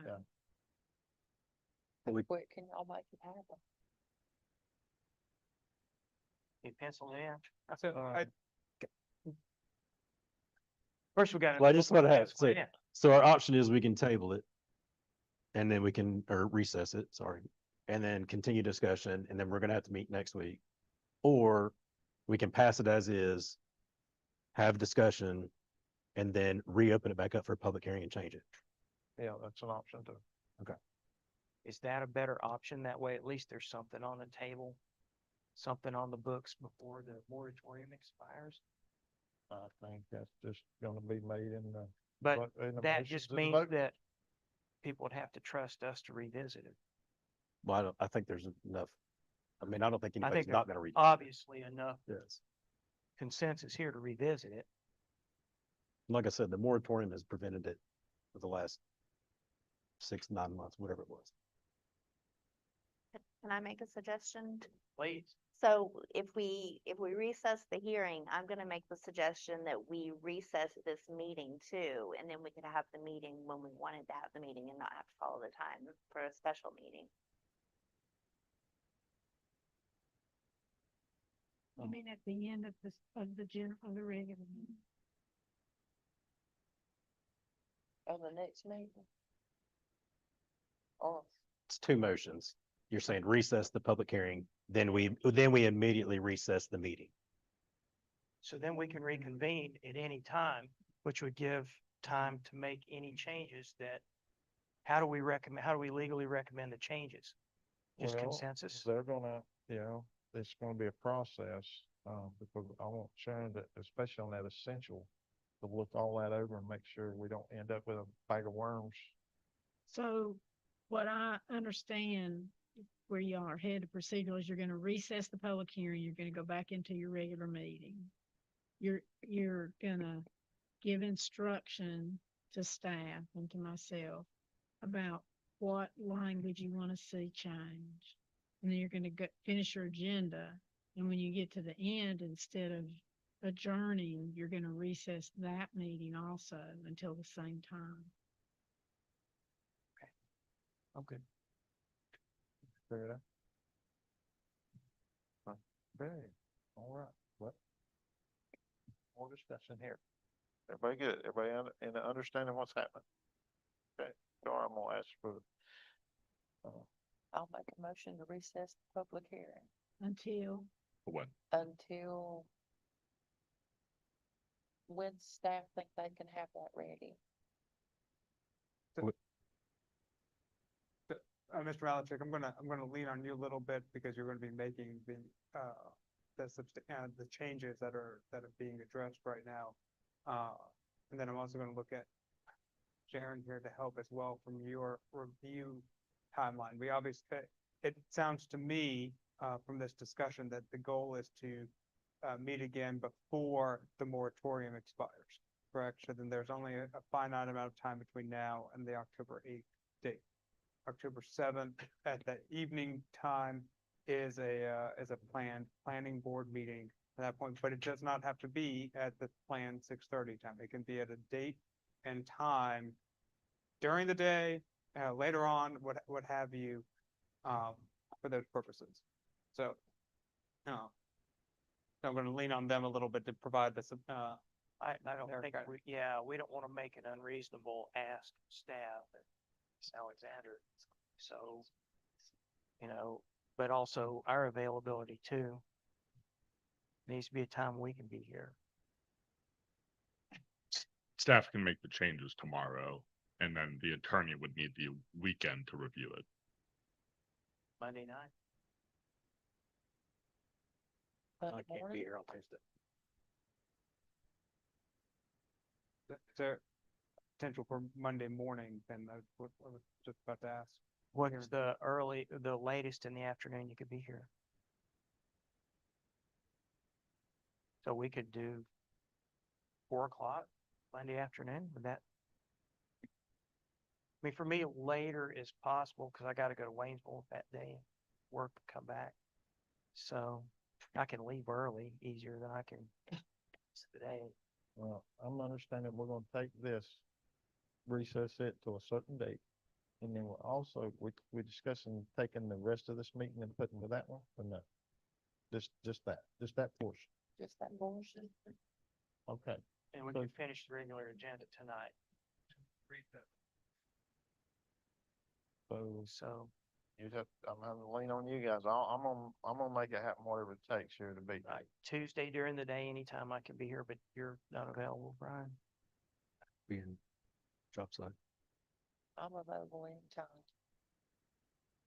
So, I think it's a big ask, and the option is that we can pass it, and I'm just throwing this out there.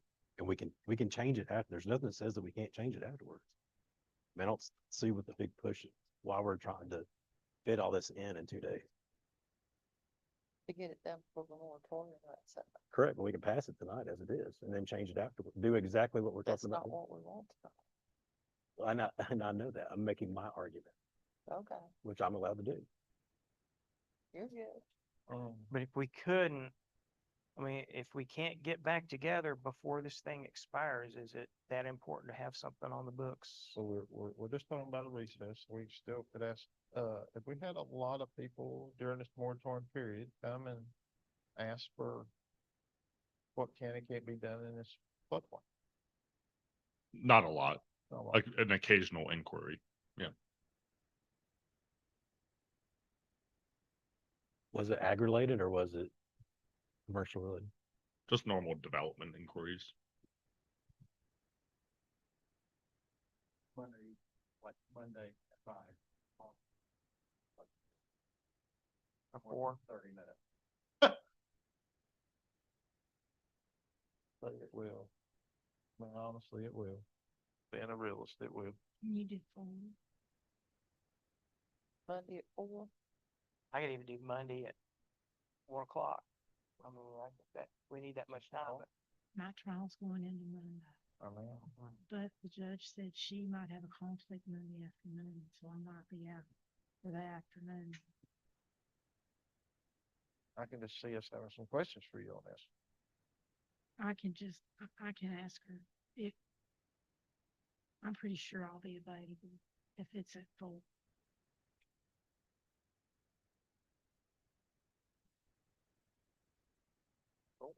Buddy, do, unless that's one. Trying to get I this can do moving. 4. I can do 4. Can y'all do 4? I want y'all to be here. You do 4 Monday? Yeah. And we'll look at this plan, I think, see what's going on.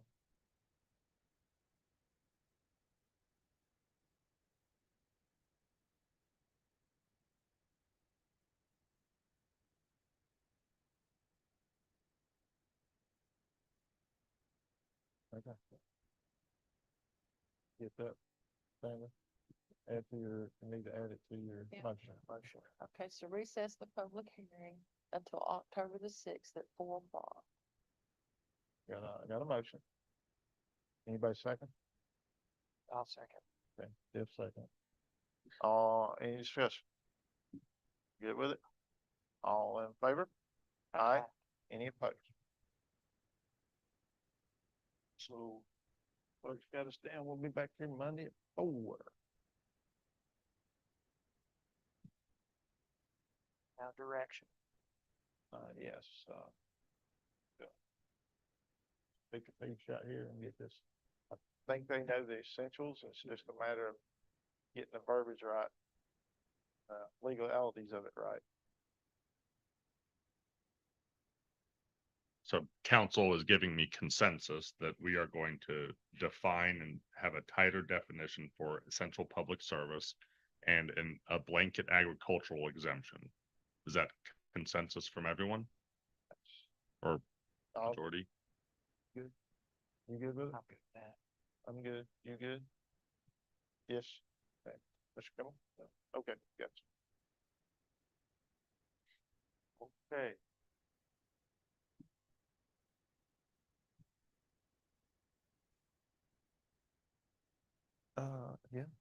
Yeah, absolutely. We're gonna take like a 5-minute break and then we'll be back.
A little short break and, we're back. We're going to go into our regular agenda with B, consideration of RV camper occupancy restriction, blah, blah, blah. Bad. Okay, go that first. Thank you, council. So this should be relatively quick. If council remembers last October 24th, council adopted a resolution lifting restrictions on RV and camper occupancy after the impacts of the hurricane, since there were many individuals displaced from their homes, after the storm. Staff just wanted to note to council, that resolution expires October 24th of this year. And so with that coming up a couple weeks away, staff wanted to basically note to council that if no action is taken to extend that quote unquote moratorium or lifting the restrictions on using an RV or camper as permanent residence or occupancy, those prohibitions will go back into effect. Because again, remember in the nuisance ordinance, it specifically states that's a prohibited use on a property. So really the staff wanted to make council aware of that ahead of time. And in your packet tonight is the original resolution 2024-11 from, again, October 24th of last year. There's a draft resolution for council's consideration if council wanted to extend the restrictions, or excuse me, extend lifting the restrictions on RV and camper occupancy. The one I believe I drafted is for a period of an additional 6 months, but that can always be amended by council. The other option is council could take no action, and then again, that original resolution would expire and the lifting of those restrictions would sunset. Or council could give staff other direction, but we just wanted to bring this to your attention ahead of time. I'm pretty sure we got a, one person maybe off of Ray Hill Road that was concerned about this. Did any of staff talk to them? I think it was received by, I'll double check. Anybody else know of anyone that might be still using this? Wasn't this from a moratorium that the governor put out during Helene while it was an emergency situation? They've not let the emergency from the hurricane up yet, have they? No, but this is in regards to our nuisance ordinance, because our nuisance ordinance basically states using an RV or camper as a permanent dwelling is outright prohibited. So this was council taking action on our local regulations that would basically prevent staff from enforcing that, or basically directing staff not to enforce those provisions. But no, to my knowledge, anything the state did regarding the disaster declaration does not impact our nuisance ordinance.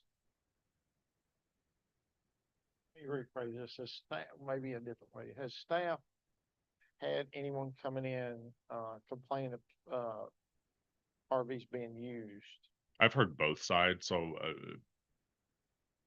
yes, we have had a formal complaint about, multiple RVs or campers being occupied on a property.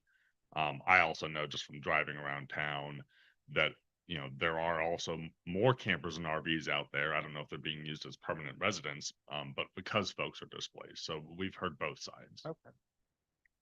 We know if there's anyone still displaced. Do we know? I don't know that I information. do feel like it's sometime in the last couple of months, and I apologize for not having that ready, but someone reached out to me that lived on Ray Hill Road that was concerned about this going out of effect and maybe leaving them in a unique situation. I don't have a problem with extending it. It's up to you guys. It don't matter. I've had someone contact me about someone living in a camper, and I told them after I reached out to Mike, you know, that right now under the state of emergency, there's nothing we can do. So, And again, no action has to be taken tonight, because I believe your next council meeting on the 23rd would be a day before the resolution expires. But again, we just wanted to be proactive and notify you of that. Can we override the governor?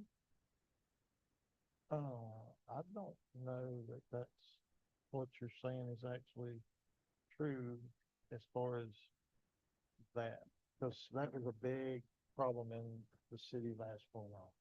If I wouldn't let it do it. Okay, so I just wanna know, cause, you know, when the governor declared it a state of emergency and that people could live in campers and stuff, I thought that's why we did this. So, I'd have to research that We'd have to further. research that one. okay, So in saying that, do we simply just want to bump this along and have Patty add it back to our October 23rd agenda? We'll check, I can look back through my emails or stuff like I that. would say what's the harm of just going ahead and extending it 6 months? I mean, if there's a chance that it's gonna put someone in a bad situation, if, we don't really know of anyone tonight, but you did hear I someone. just remember that. I apologize for whoever's out there if you're watching it. I don't have your name and stuff, but I do seem like I remember that. And I told them that, if it just went for a year, We're not done with Helene. I mean, in places we may be, but for the most part, the area is not finished. well, I would entertain a motion to do Well, what what's consensus? Does anyone else have any comments or concerns about it? I'm good with it, whichever way y'all decide. I just wanna know, where we stand. Okay. If we bump it up 6 more months, we'll take it either way, on what you're thinking also. Well, if the governor lifts it, then could we revisit it? Okay, Or worst case, it stays in place another couple, 3 months. Yeah. I mean, well, what is the worst harm that comes out of extending it 6 months? It would just be somebody having a problem with it that. Wishes somebody would move out as of long that as they've camper. got proper water and sewer hooked up, no problem. Right. Yeah. And if they don't, we're still gonna hear about it. So I'll entertain a motion, one way or the other, however you want to do it. Find it. I make a motion to accept, to adopt resolution 2025-33 as presented. Oh, wait a minute, well, yeah, sorry, that's the right one. Yeah, okay. I'll second. First, a second, any more discussion on it? Hearing none, all in favor? Aye. Any opposed? Hearing none.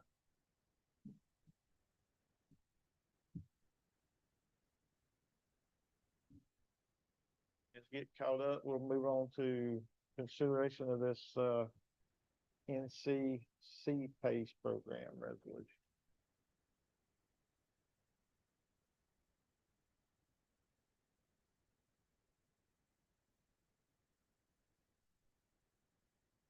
Thank you, Mayor and Council. And while Kevin's getting that up, I also just want to take another minute and thank our town attorney for being here as well for this conversation as well. So before you is about the potential adoption of the of intent for the North Carolina CPACE program. And CPACE stands for the property assessed. It's the North Carolina Property Assessed Capital Expenditure Program. And so in July of 2024, North Carolina passed Senate Bill 802, which authorized the creation of this commercial property assessed capital expenditure program. And really, it's an opportunity for commercial businesses, qualifying commercial businesses, to enter into alternate funding opportunities for specific uses that fit within that program. We're going to talk through that a little bit tonight, but essentially before council tonight is one of the first steps, if council wishes to move forward with this type of program, is to pass again, then adopting this resolution of intent to enter into the program. And so that's what's before you this evening. So there are multiple steps through this process. This is just the first one, and that's where we're going to try to frame that conversation today. It's going to be a little bit difficult to read, I think, on the screen here, but as I mentioned, the commercial property assessed capital expenditures is a financing program. Now, that's ultimately what it is. It's a financing program between a private funding source and or lending source and a private entity. And it's specifically around property improvements and upgrades that fall within 4 major categories: energy efficiency, resiliency, renewable energy, and water conservation. on the screen here, you see what those types of items could be. But again, in order to qualify, a commercial property would be having to look at buildings or working within these four major parameters. As I see it, as you can see at the bottom, a licensed engineer or representative that's authorized from a firm will have to certify those improvements qualify, and they meet the CPACE improvement requirements in order to qualify for those improvement financing options. So what are the reasons why? All right, so that one of the questions that came up here is, what is the CPACE program and why would people be interested in being a part of this, and why would council be interested in moving forward with this? And so the qualifying commercial property can obtain a long-term financing alternative. Again, so a lot of times financing options run through a certain term. These qualifying opportunities usually end up being at a longer term financing option for them. It also allows for them to fund improvements up to 35% of the value of the property itself. All right, so again, it provides extra leeway. And then the repayment is tied to the property assessment directly. So again, it's on the assessed property value and that's how that repayment works. The one thing that I really want to hit, and you're going to see this on a couple of slides, is that the North Carolina CPACE program is rather unique. People may be watching or listening that are used to other CPACE programs within other states, because it ultimately is a federal entity. Is that the CPACE programs within other states have some kind of pass-through that's required. So again, these are public-private. This is a public-private partnership essentially, where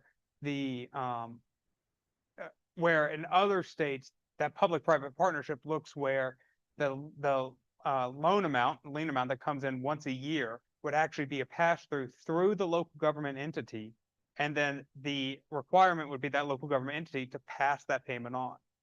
North Carolina is coming into this rather later than many others, and has learned from that and those other states, and has actually removed that. So in fact, it's actually just the private entity, the commercial property, would be paying directly to there. So there's actually no pass-through that's associated with the local government. In essence, from my conversations, and Miss Alexander was a part of them as well, so I'm going to look at her to make sure that I don't say anything out of turn. But ultimately, the state of North Carolina kept the resolution of intent for local governments because they didn't want to force all municipalities and counties to automatically be available for the CPACE program. They wanted local governments to talk through, because it is an economic development tool.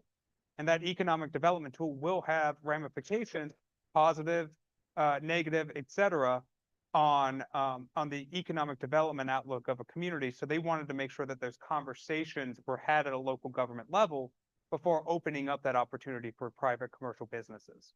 So that's what is here before you now. But again, no taxpayer funds are used for this. We'll get into this a little bit later, but another major question is, because it's a public-private partnership, is the town liable for if the commercial property doesn't pay, et cetera? No.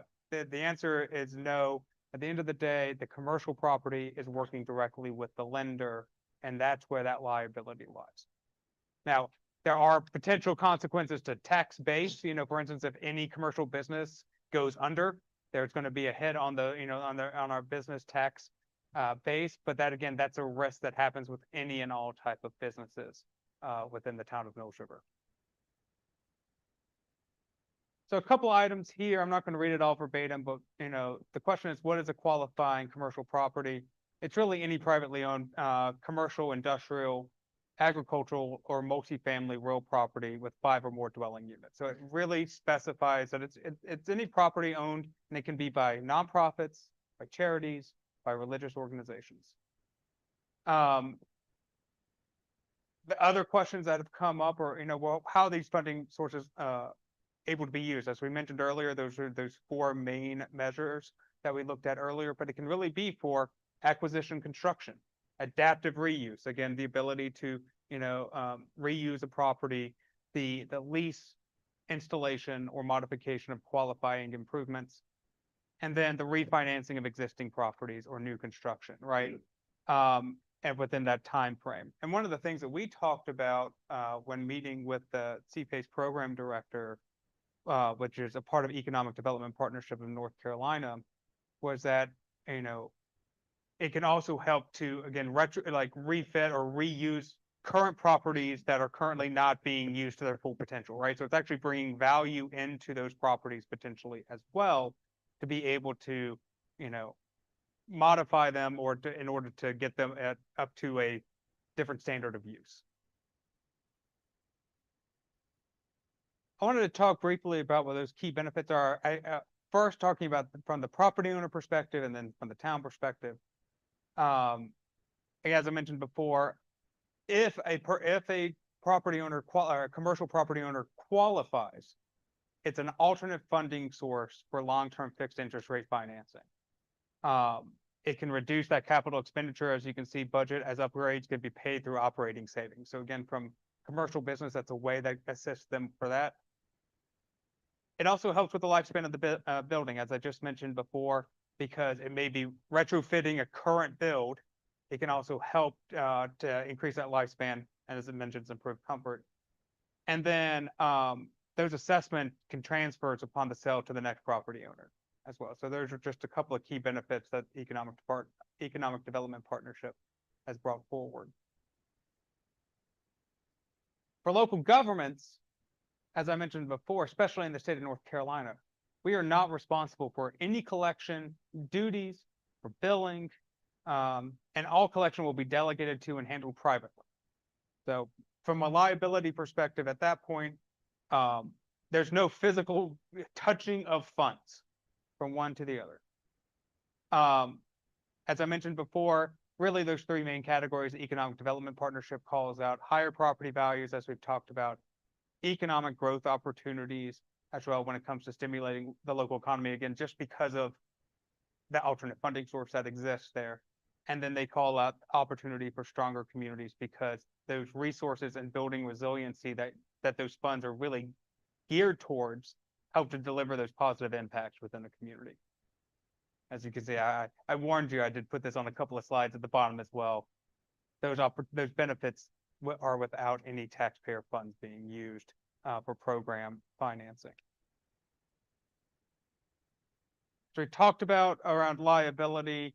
Per the Act, as you can see up here, no state nor any local government may use public funds to finance or repay CPACE assessments. All financing is obtained from the commercial property from a private sector capital provider. So again, at the end of the day, they're talking to each other. There's that qualifying. EDP&C ensures that those are being qualified.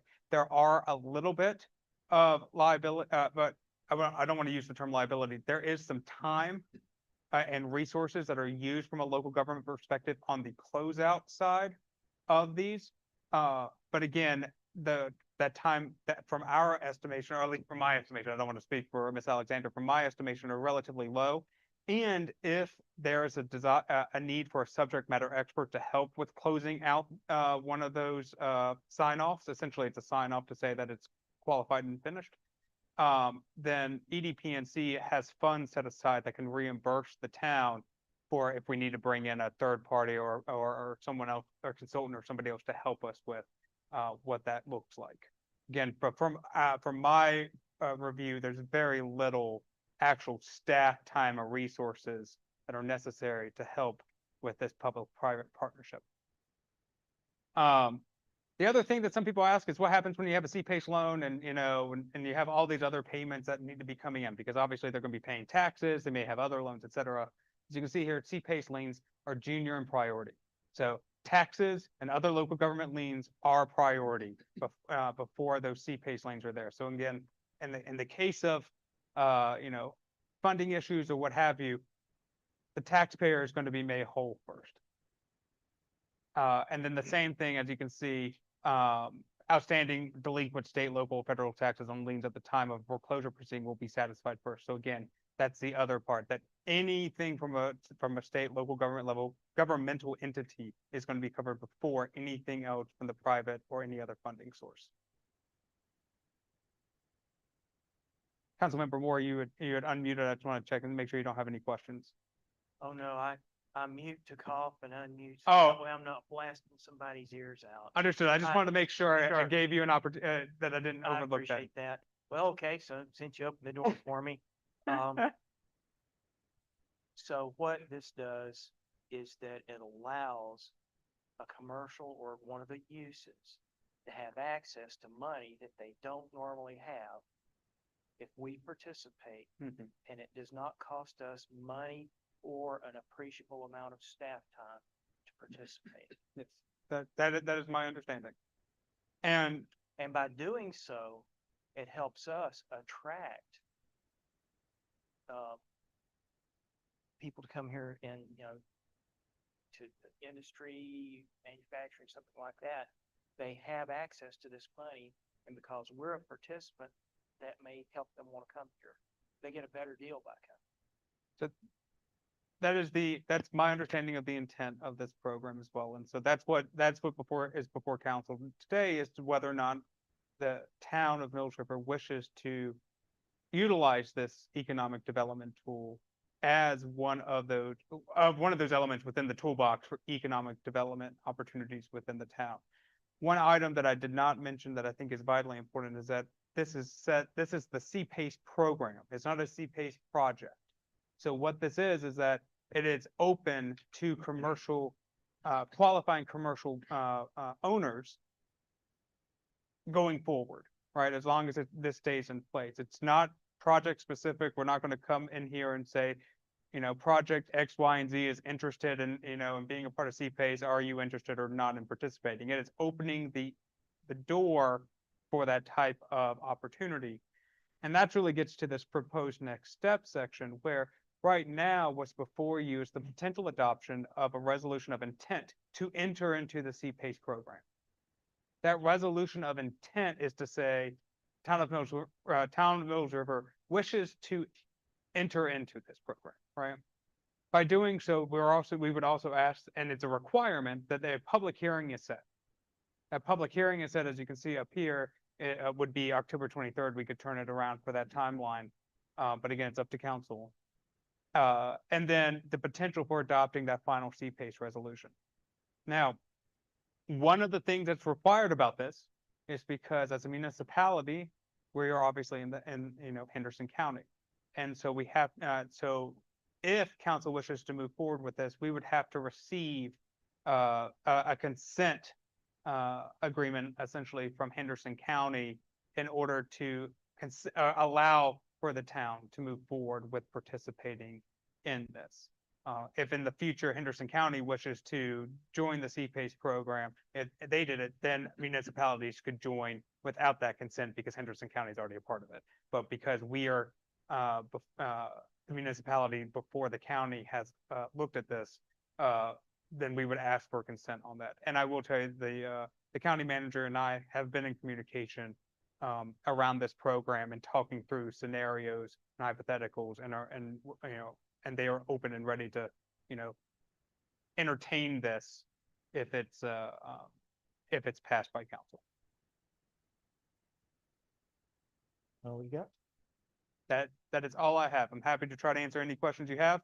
And if it gets too legal, I'm very thankful that Miss Alexander is here to bail me out. So, Ms. Alexander, you've seen this, you've heard of them. You feel like this would be a good fit for Mills River and have no financial obligations, just some staff time. There's some staff time and there is a provision for reimbursement of third party costs. General cost. Yeah. My concern is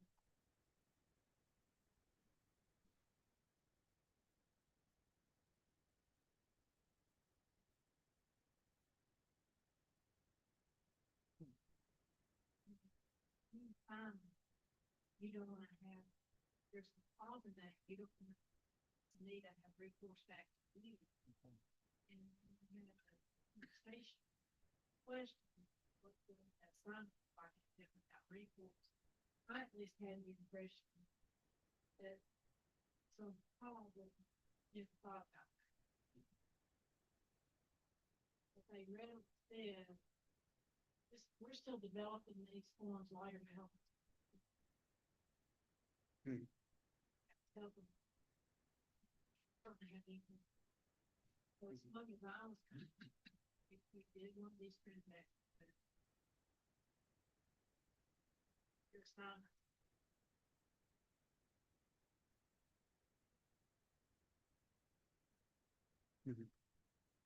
In your discussion with, Mr. Mitchell at Harrison County, is there a reason they hadn't got through this, just workload, or is it in their near future to visit this, or? No, our discussions were trying to just understand who would be the first acting entity for it. Because as of right now, this came to us, around, potential actions within the town of Mills River. We felt that it was most appropriate for it to start in the town of Mills River and as the municipality, and then be able to pass it up. So that's essentially what it was. Okay. Yeah, there was no other reason that I'm aware of. Looking to see if we can possibly get a placeholder on their agenda for them to look at this. Sure, I mean, if council's, after that October 23rd meeting, let's just say hypothetically, we stay on that schedule and it's passed, then yes, I'll be working closely with them to make sure that, it moves forward. Okay. It's what we'll be passing as an intent to participate. Tonight before you is an intent resolution. Oh, gotcha. And then that intent resolution also, the language also has setting a public hearing. There is a secondary resolution that would be reviewed later on as a part of this process. That's essentially the steps. But if we pass this, we're open the door for many more to come this way.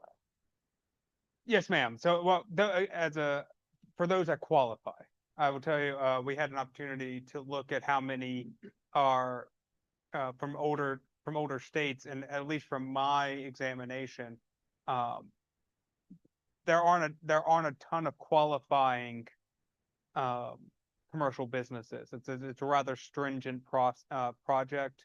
In fact, I don't want to give numbers off the top of my head, but I was quite surprised at how few there were within. Well, our state is relatively new. It just started. It kicked off last year, but it really kicked off in earnest earlier this year.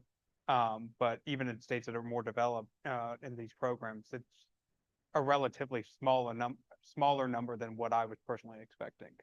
Well, I'll be honest with you, me being in the building business, and I see this up to 35%, some of these requirements that they've got on would cost you 35%. So maybe that's a reason. But I don't want to hold anybody back from taking the opportunity. That may be the way they want to go, and they may see some savings and so on and so forth. So as long as we're covered with these liens and all, and we feel like we can jump that hurdle, I would be okay with bumping it on forward tonight.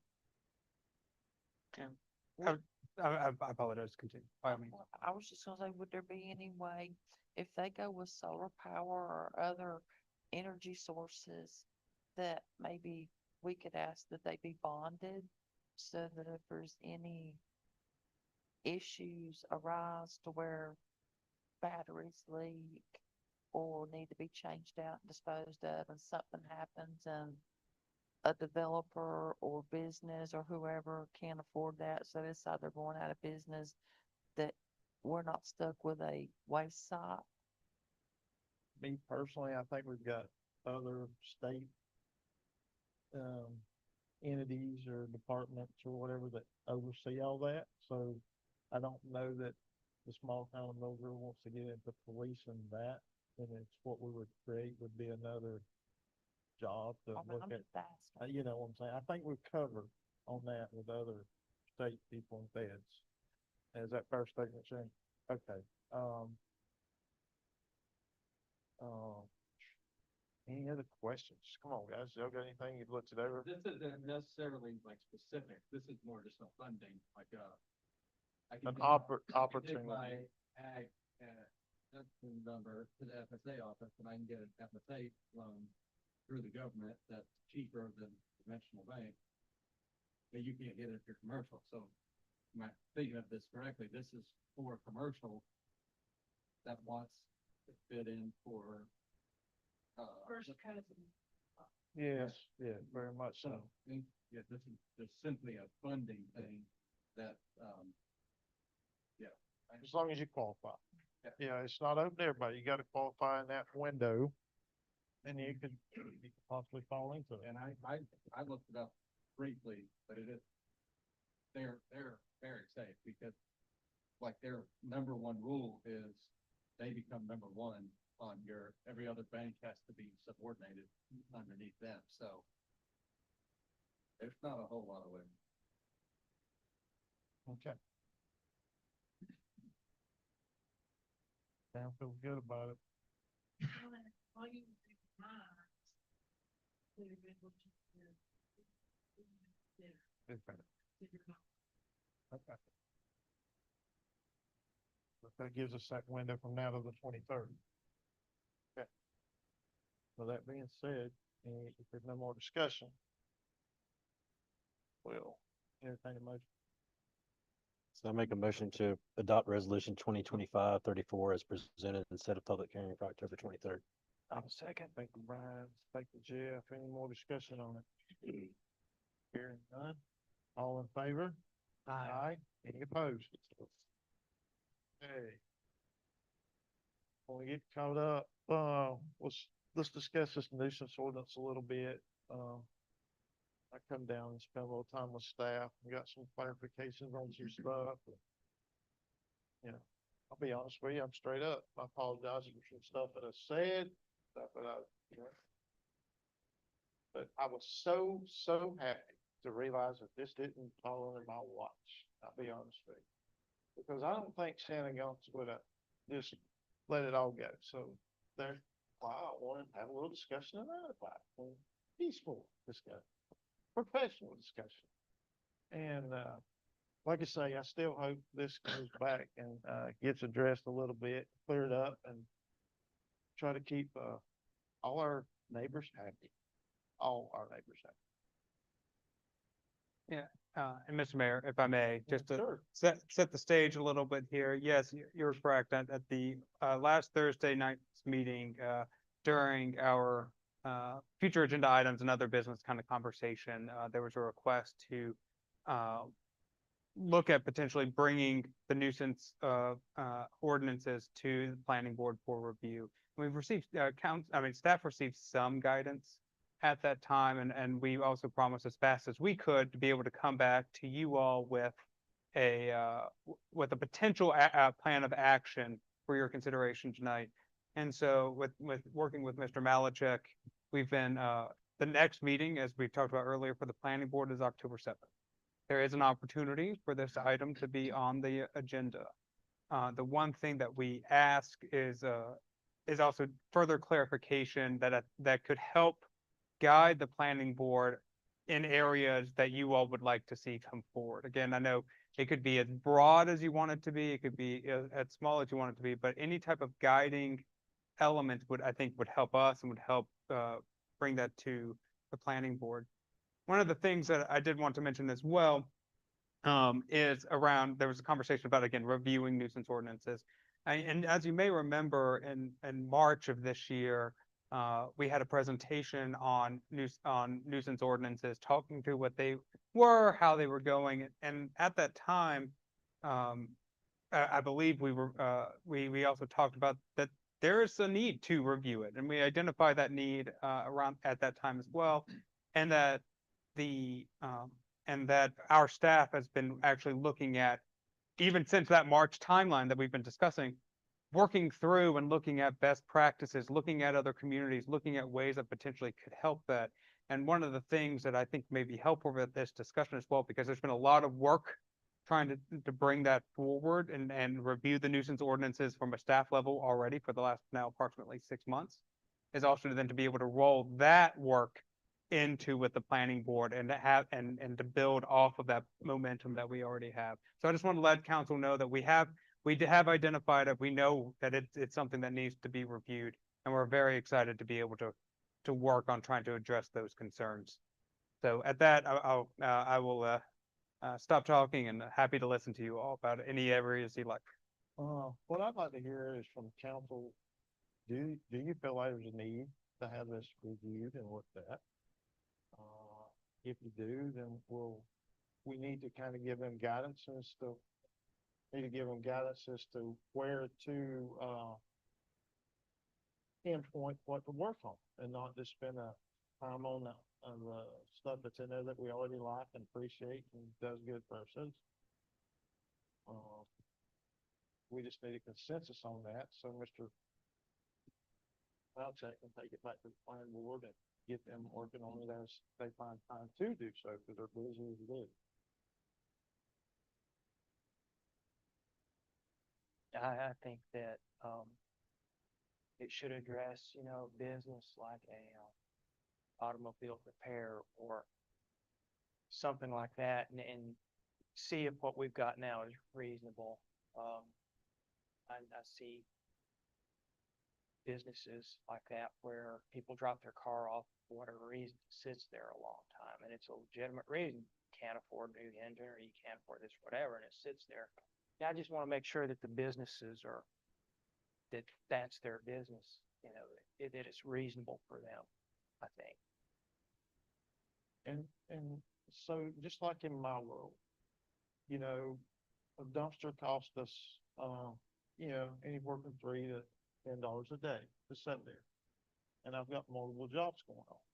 Well, sometimes, if it's wood scrap or whatever, we won't necessarily, we'll get it in a pile, but we won't have it in a dumpster.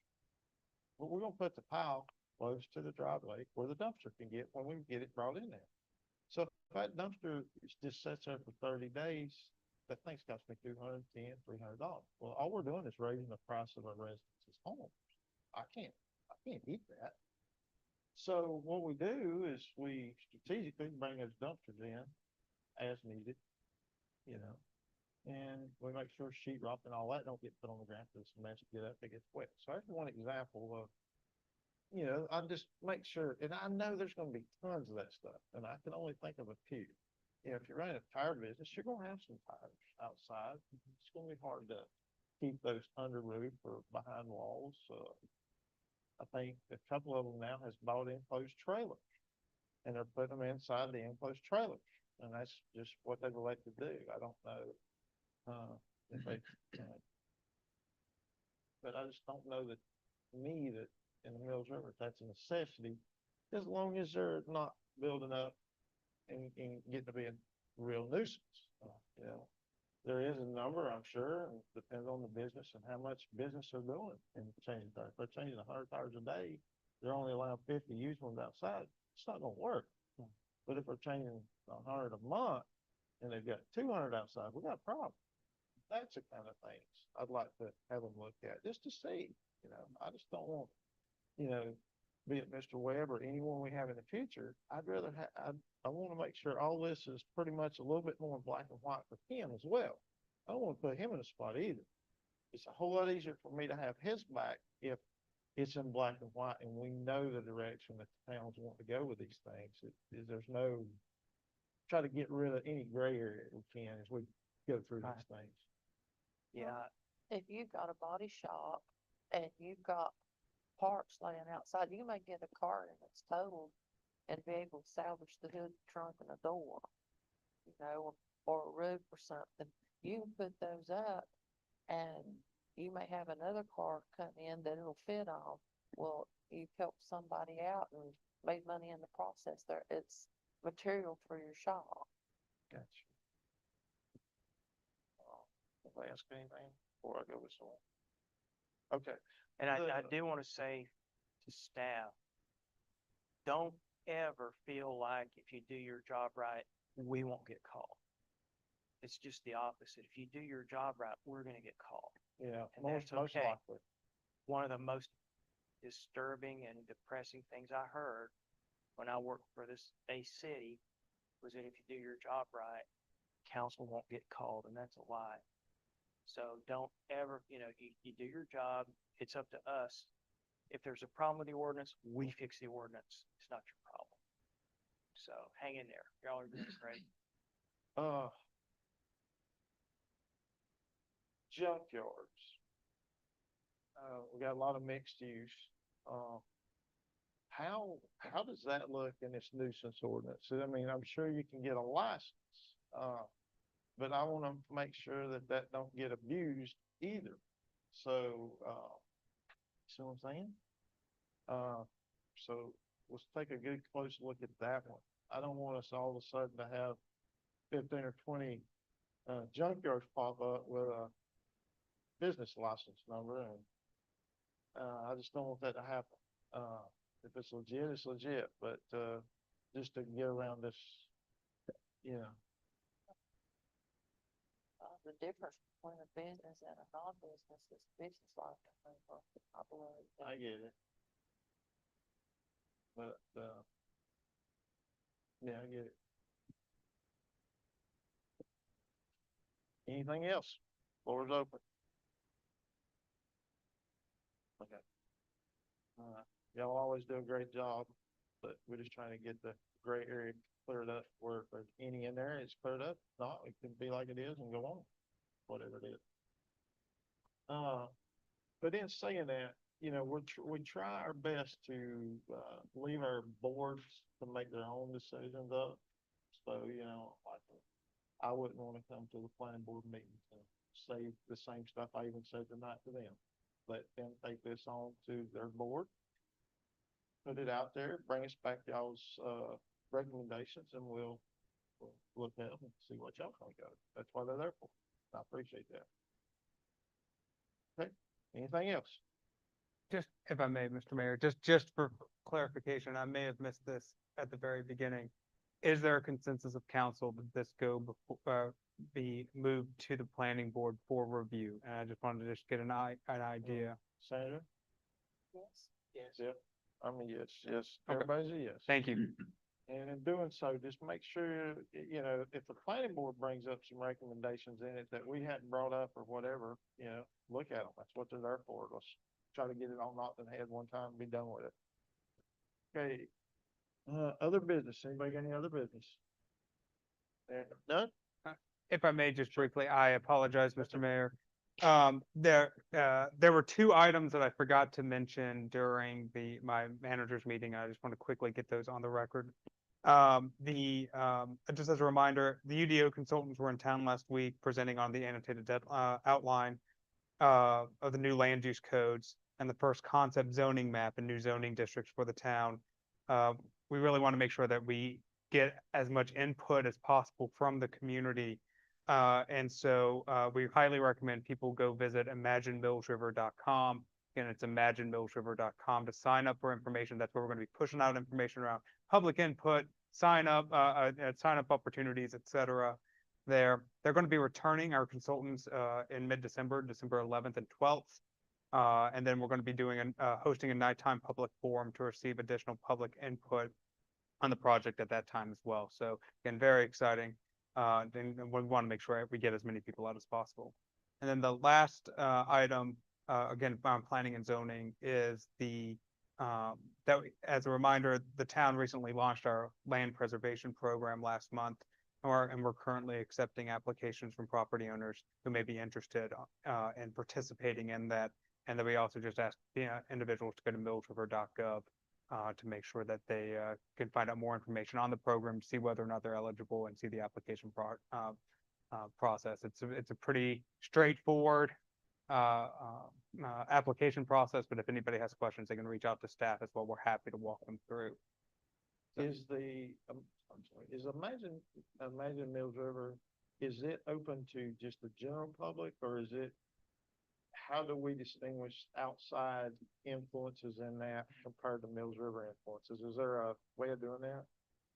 The website is mainly to sign up for email updates. Okay, So like when we push out information from the December visit, okay. everyone gets an email. So there's not like a questionnaire or anything on there at this point? You can submit comments. Okay, But there is no survey. that's fine, that's fine. So there's no way for public to input on the maps that were up, because I was not available at the time they were here, so I never got to come. And I would like, how many people did come? I'm sure it was like 5. Okay, That's well, why we want to do it night. we don't want 5 people to tell us what we want for the town. That's why we want to do it night. Yeah. Oh, Okay, perfect. And just for the record, on the microphone as well, Mr. Malachek mentioned that it's going through imaginemillsriver.com, you get information pushed to you. You can leave some comments, but really it's the vessel for receiving information, not to actually provide input through that process. And there are going to be some other opportunities that, again, I'm not quite prepared for yet, but to be able to share about as many we're going to try to look for as many opportunities as possible to receive feedback and to be able to interact with the community. And so more information to come on that and see whether or not we can work through that.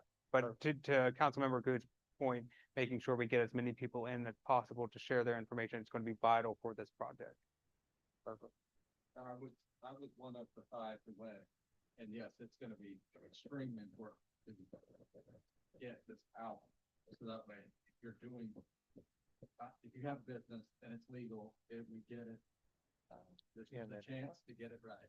now I know 2 of the 5 people at one.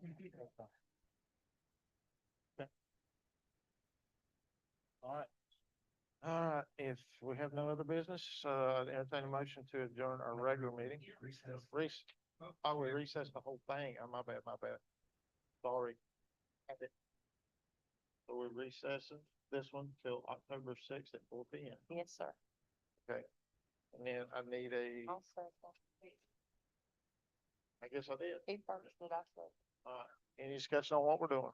Nope. All in favor? Aye. And then, we need a motion to go into our business meeting. I'll make a motion to open our business meeting. Okay, second? All right. Favor? Aye. Aye. Any opposed? Here none. All right, looks like all we're being asked to do is any potential future agenda items. Yes, sir. So the next meeting that's scheduled is October 23rd. Going into November, we have the one regularly scheduled meeting on the second Thursday, and then going into December, we also have one regularly scheduled meeting. And so, because essentially we only have a handful or less of meetings to the rest of the calendar year, any guidance on what you all may be looking for will help us to plan out for the next few months. Ask you the same thing I asked at the UDO map. Like, can we get any information, draft form, as early as possible? Would be great. Because we're just kind of sitting in the dark with this, you know, we're not hearing the more than the average person around this UDO. Yeah, the maps were helpful and just, yeah, anything that they have, and it can say draft all over it, but Just when they push it out to us. yeah. And we're done with the group that me and Brian was on. They're done meeting. Is that correct? Which group? Strategic. The strategic planning committee, we are running a little bit behind. It'll probably be in November, instead of October, but yes, it is still in existence. We're still working through the, objective drafts right now and then preparing them to be able to bring back to the strategic planning committee. Okay. Yes, ma'am. Anything else? Did you want to talk about your enforcement? I was gonna ask, do we need to put it on a, agenda about maybe getting some patrol cars out here to see what we do and possibly more signage? I know the sheriff department has one that they pull out and set up, but, there's some out for Geelong Park that are permanent signs that the town puts up and, Yes, ma'am. I'm more than happy to, again, it's will of council if we would like to have that as a part of at a future agenda. I will say, generally speaking, on October 23rd, and this is my general plan, again, if council is willing, over the next year, is to have the last meeting in the month after the end of the quarter. So in other words, the end of first quarter is September 30th. The last meeting of the next month is October 23rd. Is to at minimum bring in our public safety partners as well as other partners to give us a quarterly update on how we're doing and what we're doing, how things are going within the town of Mills River. That may be an opportunity to also bring those items forward if you think that is an appropriate time to bring that up. But I'm also, more than happy to put a separate agenda item on as well to have a specific discussion here within the group. So if we put it on for the end of the quarter, that would be December, October 23rd, October. potentially bringing forth if I heard him correctly. Yeah, so again, if there are individual items, what I can do, and again, I would want to make sure you're comfortable with this.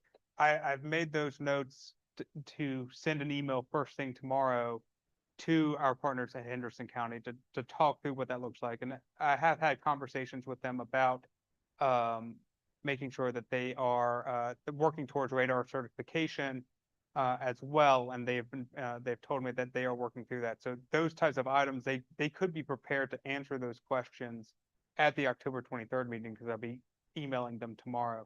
But if you wish to have a separate item on an agenda, I'm happy to. No, we can talk with them. Senator, for clarification, would you be interested in seeing what one of those standalone signs that detect speed that we would own? Was that what something was leading We could toward? do that too. Just to see what it Right. costs?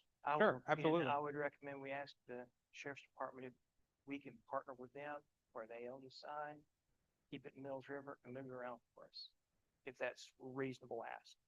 So the trailer that was out here on 191, that was a request again from council to have that out there.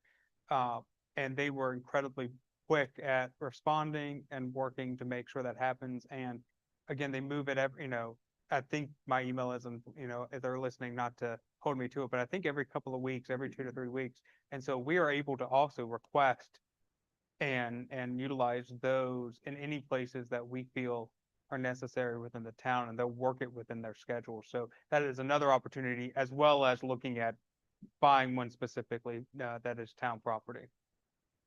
I think that's, a needed thing. Speed in town is not slowed down. It's just going faster and faster. And we need to address it somehow. Understood.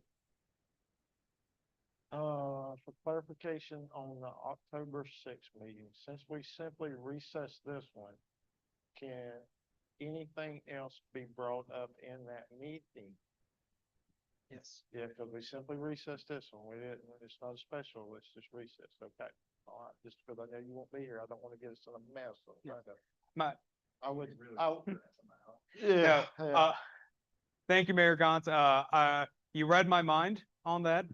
Yes, I would highly, I would encourage us to not, to stay strictly on that one item, Yeah, since it's not a special meeting. But again, it's the will of council. I know, but I'm just trying to lead everybody in the right direction. Thank you. on this one. Appreciate it. Okay. All right. Anything else? Can we get some dates? The volunteer appreciation dinner? When Yeah. is that? 28th, is that correct? Yeah, October 28th. October 28th. October 28th. And on the Senator, 11th. December 11th. I'm guessing, I would have to go back and look. I don't have that date readily available. oh no, it won't be, no, it won't be then. That is true.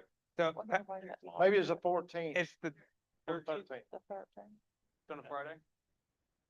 Is any council? It's on y'all Saturday. planning on going, anybody? To the Senator? Sure. That was So- a lot of fun. You, council has an email from me, regarding the Sanator requesting, your availability. If you can, please let me know, just so that, as soon as possible, we were happy to make sure that we can fit that in as well. But if you want to provide that to me tonight, you're more than welcome Is to. it But recently gone out or has Yes. it been out there for a little bit? it's been out there It's been for a few a few weeks. Say it's been out there for a little bit. So how does that work? Since it's a special event, can we all possibly participate at one time, or we got to rotate in and out, or? Don't talk business. Yeah, don't talk. Right. And we would probably also just to not have the perception of as well, probably split up and Don't that's try where to the sing 3 people behind not you. sitting in one, Same within fire one truck. vehicle or something, yes. That's Right. Yes, that's the goal. So, If you would like, I'll resend that email tomorrow morning as well. Be honest, I was afraid to answer the email because I was afraid my costume would get ordered. Well, as somebody who, Stuff now. Hey, well, as someone who had to wear the outfit last year, I just. That's what the, before, but Lauren, you can wear it again. It's dress up night. for It is. moving forward. Take Yes. care of. sweater. I All right. Okay, Okay.